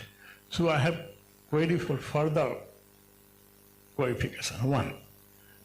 Second question is away from it, the training program or whatever you call. Our CMD are terribly busy in government pressure or any other pressure. But no, I'm not commenting. I'm not commenting. You can't force me to not to say. I'm telling that they have certain limitations. And they are better persons to explain, as I keep silent on that, as my friend is telling. So, on these two aspects. No, let me get the first one because I have not read the Hindi version, to tell you the truth. So I'm just trying to understand the question. What is the real question? Can you help me on this? Because I do want to reply to the question. No, I think you can explain, otherwise you check I'm No, but I am referring OECD document on public sectors, government sectors. Yes. And the government pressures. Yes. It says ultimately that those CMDs who are more closer to the ministry, closer to the minister or ministry, is bringing more corruption to the government sector. It does not say only about India. No, I have not read. I'm surprised if you have that in the Hindi version. I have no idea. So I don't know. This is only I refer that this is like. I have no idea. Okay, so I stopped that because it is not liked by our. Because somebody else is managing, taking my stuff and translating it into Hindi. So on leadership side, the first leadership. one, yes. So I wanted to hear. So what are the other apart from the training program which you generally tell the faculty? For leaders? Yes. Yeah. Okay. That's an important question. The first part is I want to mention about training. First, in the companies, I'm requesting to eliminate the word development. Eliminate the word mentor. I've lived through 60 years of it. Don't see results. So I say this person needs training how to use AI. It's very clear when we say you need training in the air. This person needs training how to manage, help, lead cross-functional teams. We're going to do that training. It's very specific driven. It's a training. So the training I have in mind now, which I know one company CFO does, which I'm very impressed. He will take 10 people and he will have 2 hours for 3 weeks, 2 days a week. It's real. It's not outsourced to IIM. Think about that. Fully prepared, knows it, who gets it, doesn't get it. That's why I put the word training. That's how they do in armed services. People do in cricket, they take 2 days and go through this. So it works that way. I am not against outsourcing, but you got to get the instructors who can, let me give you this. Have you seen people who get ton of numbers every month, but they have a skill to cut through for right analysis of those numbers? Most of you are. You learn through osmosis.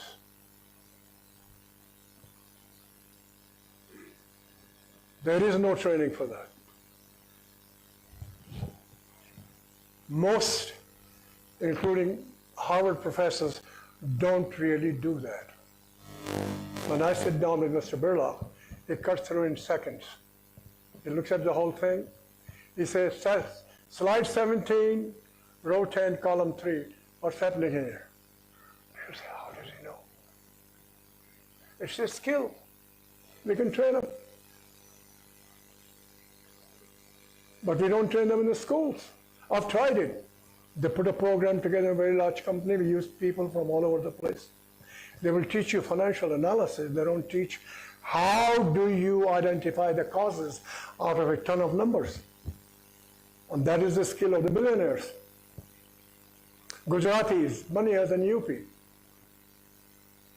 Maybe in Rajasthan. It's a teachable skill. That's what I mean, that kind of a training we got to do. What that is. Sir, up and now. I just wanted to one kind of input in this. I think all of us who are at a senior level positions, and especially these CMDs, I think one of the most important job, if you are saying that 3-4, out of that is kind of what you are saying about your succession planning, etc. But I think is one of the most important. If you are not able to spend 10 to 20% of your time, I think you are not able to lead this organization. So whatever, whether it's ministry pressure or otherwise, I think that is something. Given to all our training programs for reading. And now my question. One, Financial Times. Windows not new to the world. You begin to see the pattern. It is National Small Industries Corporation. Since I deal with procurements, defining factor how a public sector and a private sector, how actually that can be addressed and what domain only. So I want your perspective on how actually we can address the public procurement in India. So, how? Do me a favor. Yeah. My drawback. Repeat the question succinctly. Yeah. So the public sector is driven by public procurement, which is the key difference between how private sector and public sector operates, right? So the leadership is mostly driven by the process integrity rather than the delivery velocity. So how actually we should be addressing it, how the leadership should engage, how okay. Yeah, that's what actually the question is. Yeah. Thank you. So, working with the in charge of procurement, there has to be somebody in charge of procurement. Somebody has to be. And if this person wants to improve, if he doesn't want to improve, there's nothing I can do. Fair? Fair? If this person wants to take these 3 questions down, work with him, and you will see a big difference. Number 1, see he has data in digital form. Many of them are in Excel sheet. Why should you have data in digital form? Without that, you can't use AI. But you need to show, if you invest the time to get in digital form, what benefits will be. Otherwise, he should not spend any time and any money. That's first. Second, when you have that data in digital form, by the way, it's going to cost you money to build into digital form. It's not an easy task. Number 2, then we're saying, what do we do with this data? Why should we digitize? What will be the benefit? There are some quantitative benefits, and there are some qualitative benefits. So the qualitative can be quantified. How many vendors you have? Chances are large number. So first you can see the variation each vendor has. So when I see this 24/7 in the private enterprise, my eyes open. Same vendor charging different prices on the same day in different locations.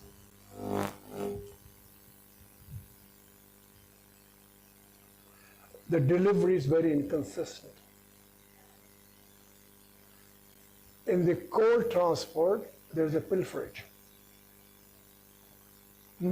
That's a fact, because I know it. So we say these will be the things through AI we will be able to do that. And by the way, I don't need a McKinsey for that. We can do with ChatGPT alone. Okay? But if the boss doesn't want to do it, there's nothing I have, no recommendation I can make. Up here. Sir. My question is innovation.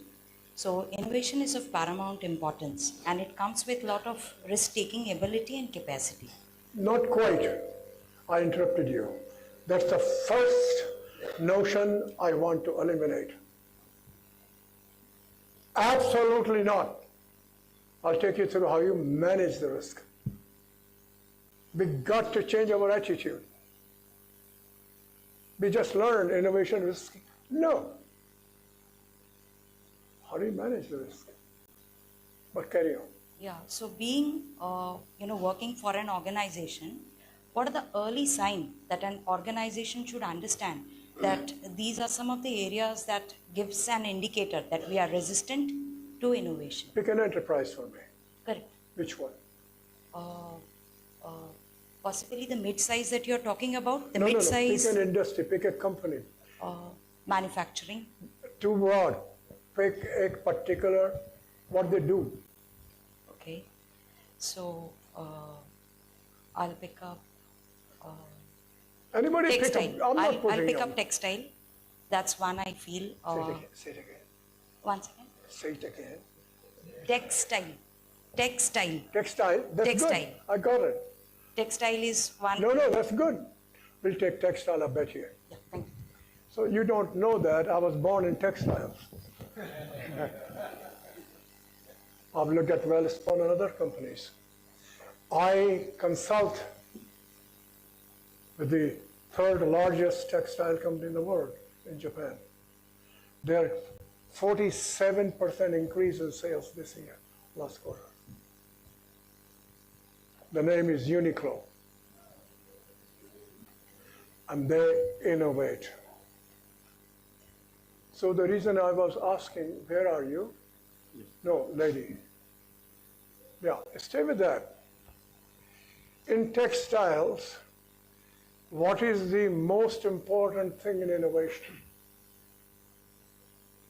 And I have talked to the minister in Madhya Pradesh on this.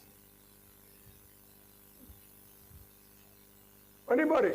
What is the most important thing in textiles for innovation? Design. Say it again. Design. Design. New product. You only need 3 products a year that will make a big difference, which is design, selection, fabric. And do you know how to test them? Seen, test them in 1 week. I just changed for the brand route in Taiwan, and I'm going back. How to reduce and how, because 50% of the apparel is discounted. 50%. So how do we change the discount to less than 10%, which we have now figured out how to do that using AI. In retailing, textiles, it is the product, design of the product, and linking with the brand. There are other areas of innovation, which is logistics, warehousing, those two. So Mr. Yanai decided in COVID period to air freight. People complained, but he had done his calculations. By increasing the freight cost, he cut the markdowns. Everybody got it? He's a genius. He is very patient. He has an eye. I've never seen anybody's. He can walk into a store and he can look at it where the problem is. I've taken him to Brazil, see that. Taken his people in America to the malls to see that. They got to learn about it. So innovation is a broad buzzword. We're going to define for this game what is the precise thing we need to do. Can we do better than somebody else? Don't say can. We've got to do better than somebody else.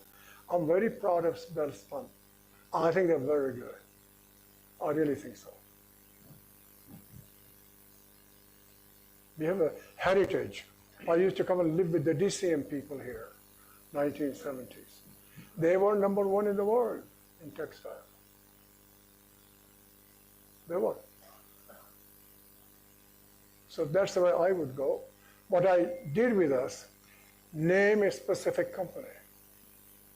Name what they do. Name where the innovation will make a difference. In textiles is product that backs up the brand image, and then cost, logistics, etc., that you go and cut the cycle time. Logistics requires a lot of innovation. A lot of innovation. In my mind, the best logistics company today is Amazon. We can debate that, but I will benchmark it. And guess what? It's being run by the Indians. The #2 guy in Apple is an Indian from Bareilly. He built all this what we have in India, all the Apple thing. Wonderful man, Sabi Khan. We should be able to meet with him. He comes here.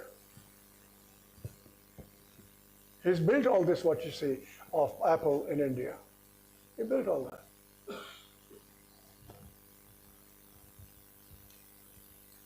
Somebody here. Sir. आप आइए ना. आप आ जाओ. आपको आ जाओ. Sir, I'm Dr. Anand Kumar, Head HR from Bharat Electronics Limited. Thank you very much, sir. I have used your book in my research, Talent Win. So that has been a reference document. You have been talking about the key priorities for the leaders, that is right person for the right job. Exactly. And this is one of the major challenge for public sector people, putting right person in the right job, because that affects employee engagement also. Will agree with that. So I would like to hear from you take on this, because this has been a cross problem challenge. I will not say problem for the leaders. Putting right person for the right job. Yeah. So first thing I want to have the head of the CMD and the head HR. Many of the HR people have never done the talent work. That's where the problem starts. And they will end up in GCC, the global cost centers. I've got 75 in Hyderabad alone. That's where they're going to go. So my HR person has to be an expert on talent. And you're going to find those people. So in one company, I've now dissolved the HR I have and said we're going to have talent advancement executive VP. So it's focused on talent. No more other things. The rest goes to GCC. Now come to your question. This comes from a real company. So MD, CMD, stay with that. The first part, you've got to look at it, the first two layers. You know, direct reports and one more layer. And minus one. So you will have something like 50 people. How many people? Two layers combined. 50? 40, 50 people. It's not hundreds. 40, 50 people. So please note this.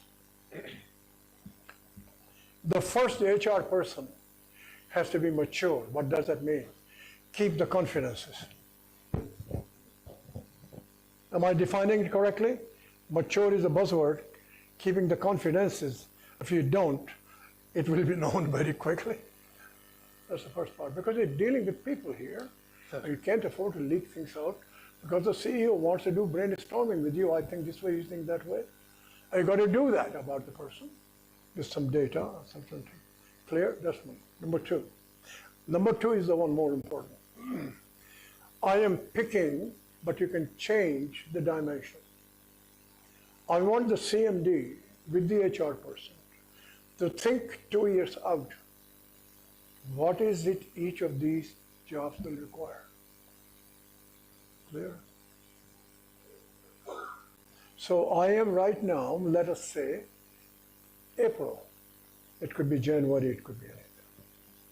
So I want the CMD to work with you, and you've got to keep the confidentiality until you make any changes. 2 years out, for CFO job is going to change this way. You know what I'm talking about? The logistics job is going to change this way. What is it my logistics guy need to start preparing for it? Everybody got it? And you have to put that in writing. So there is no confusion about it. Does that get to your answer? Sir, you spoke about G3 in talent. But that's not This is what training or restructure his job. Sir. Some things he doesn't like, get compliment to do something. Thank you. आप आइए.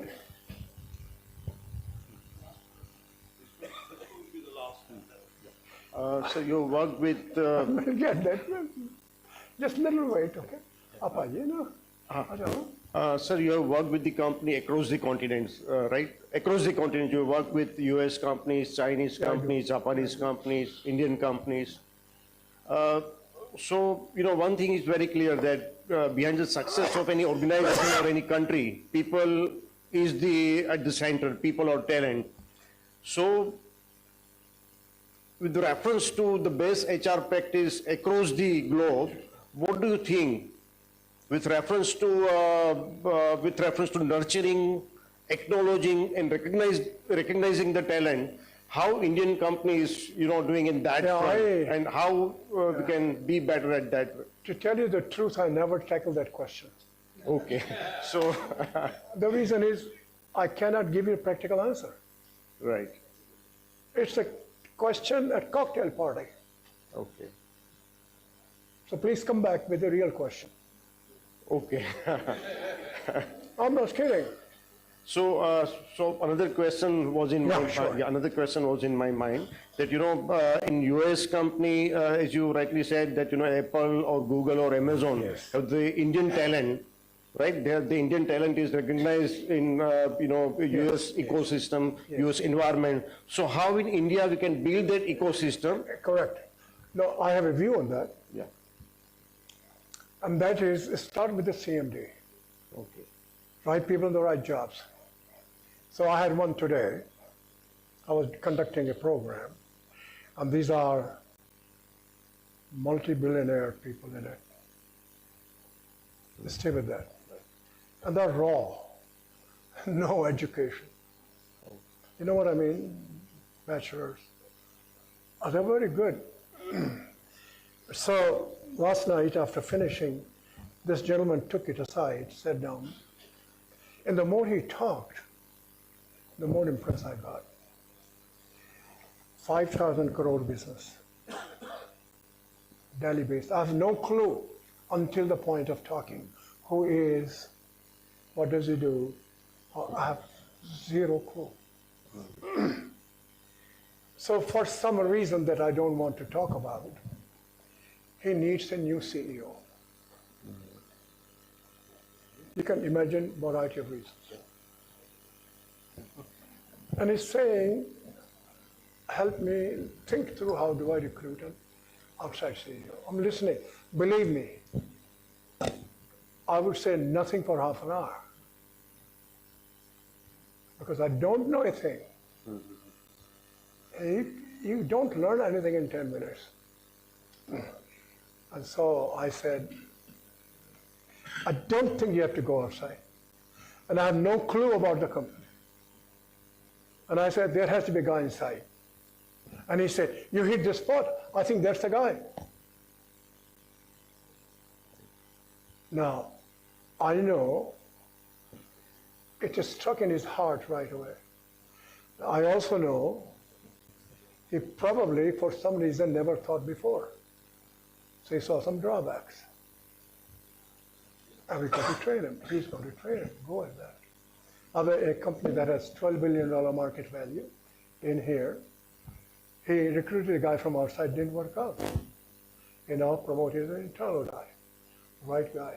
So my point is we have talent here. Dig it out. They exist here. And most of us, I shouldn't say that.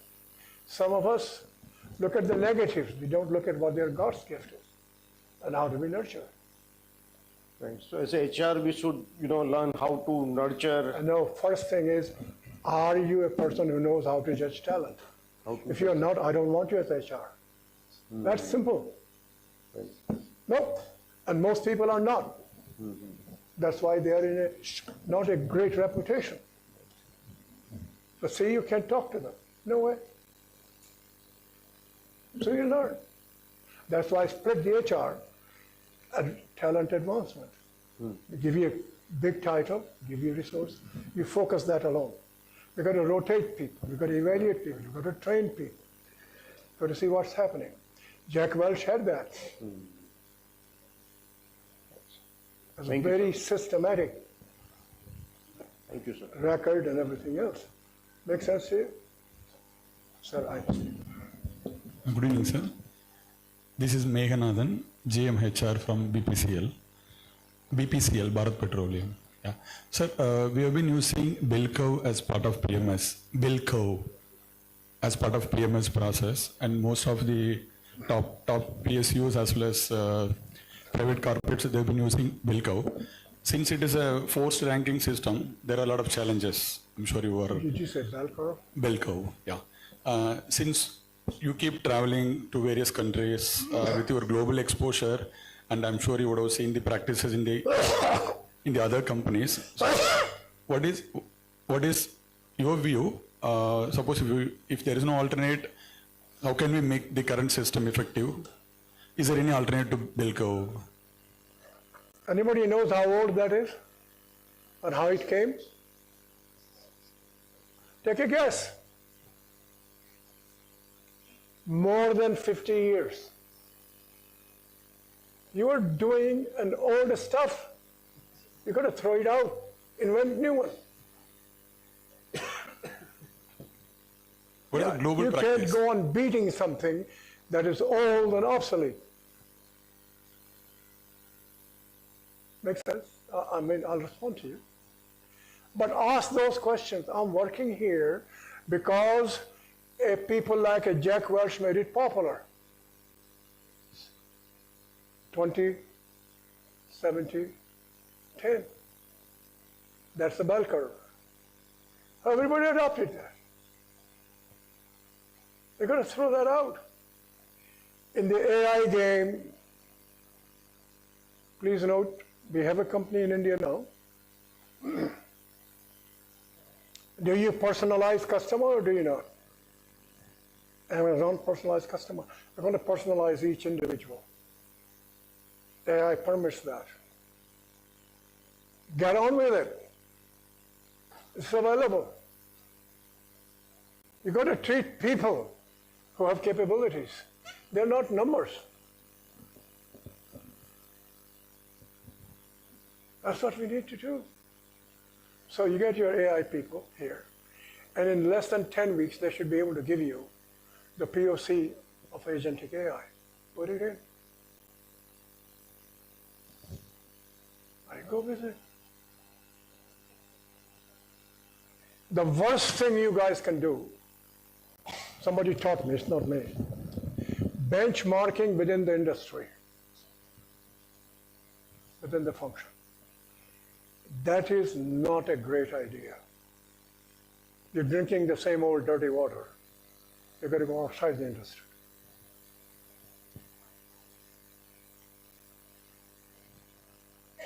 So what you need to do is, you have to carry it out until you build a new system that you can address.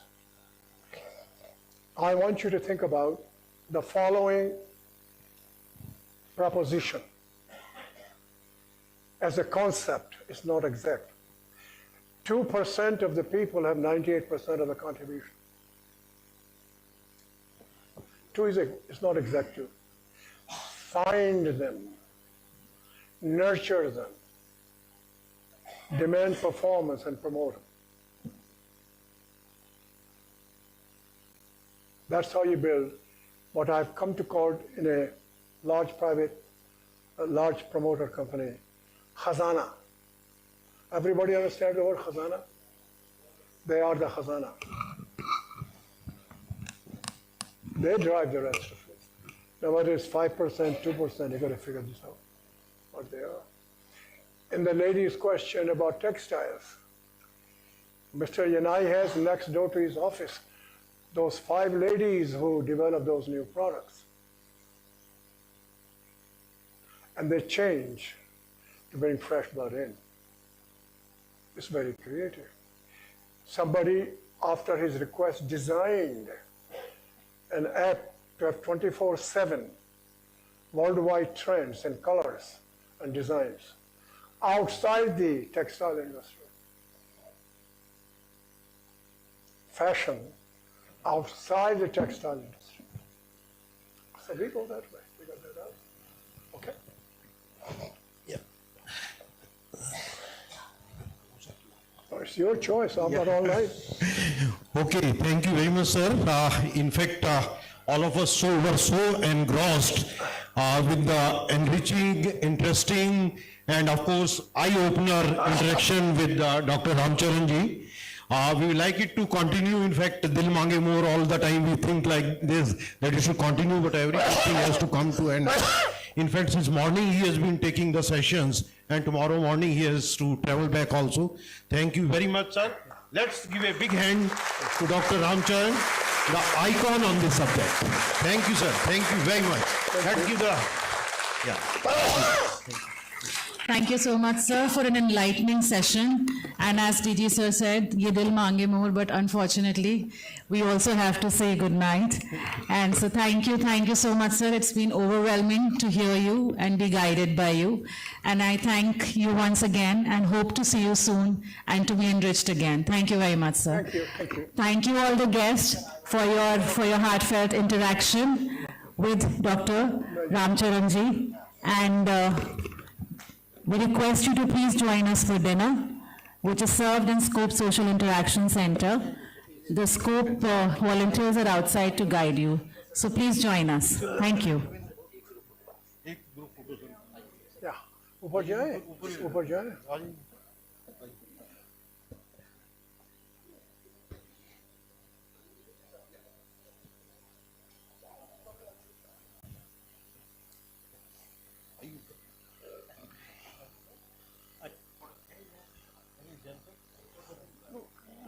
ऊपर आ जाओ.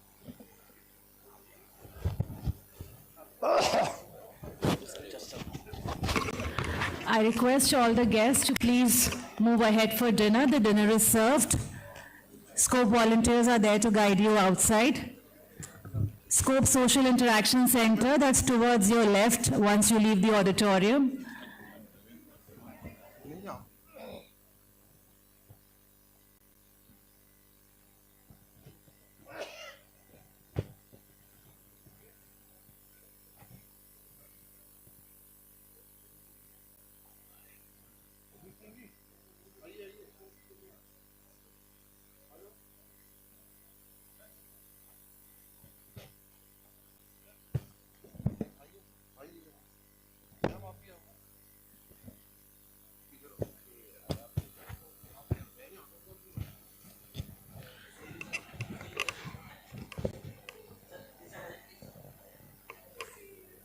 I request the guests to please proceed towards dinner.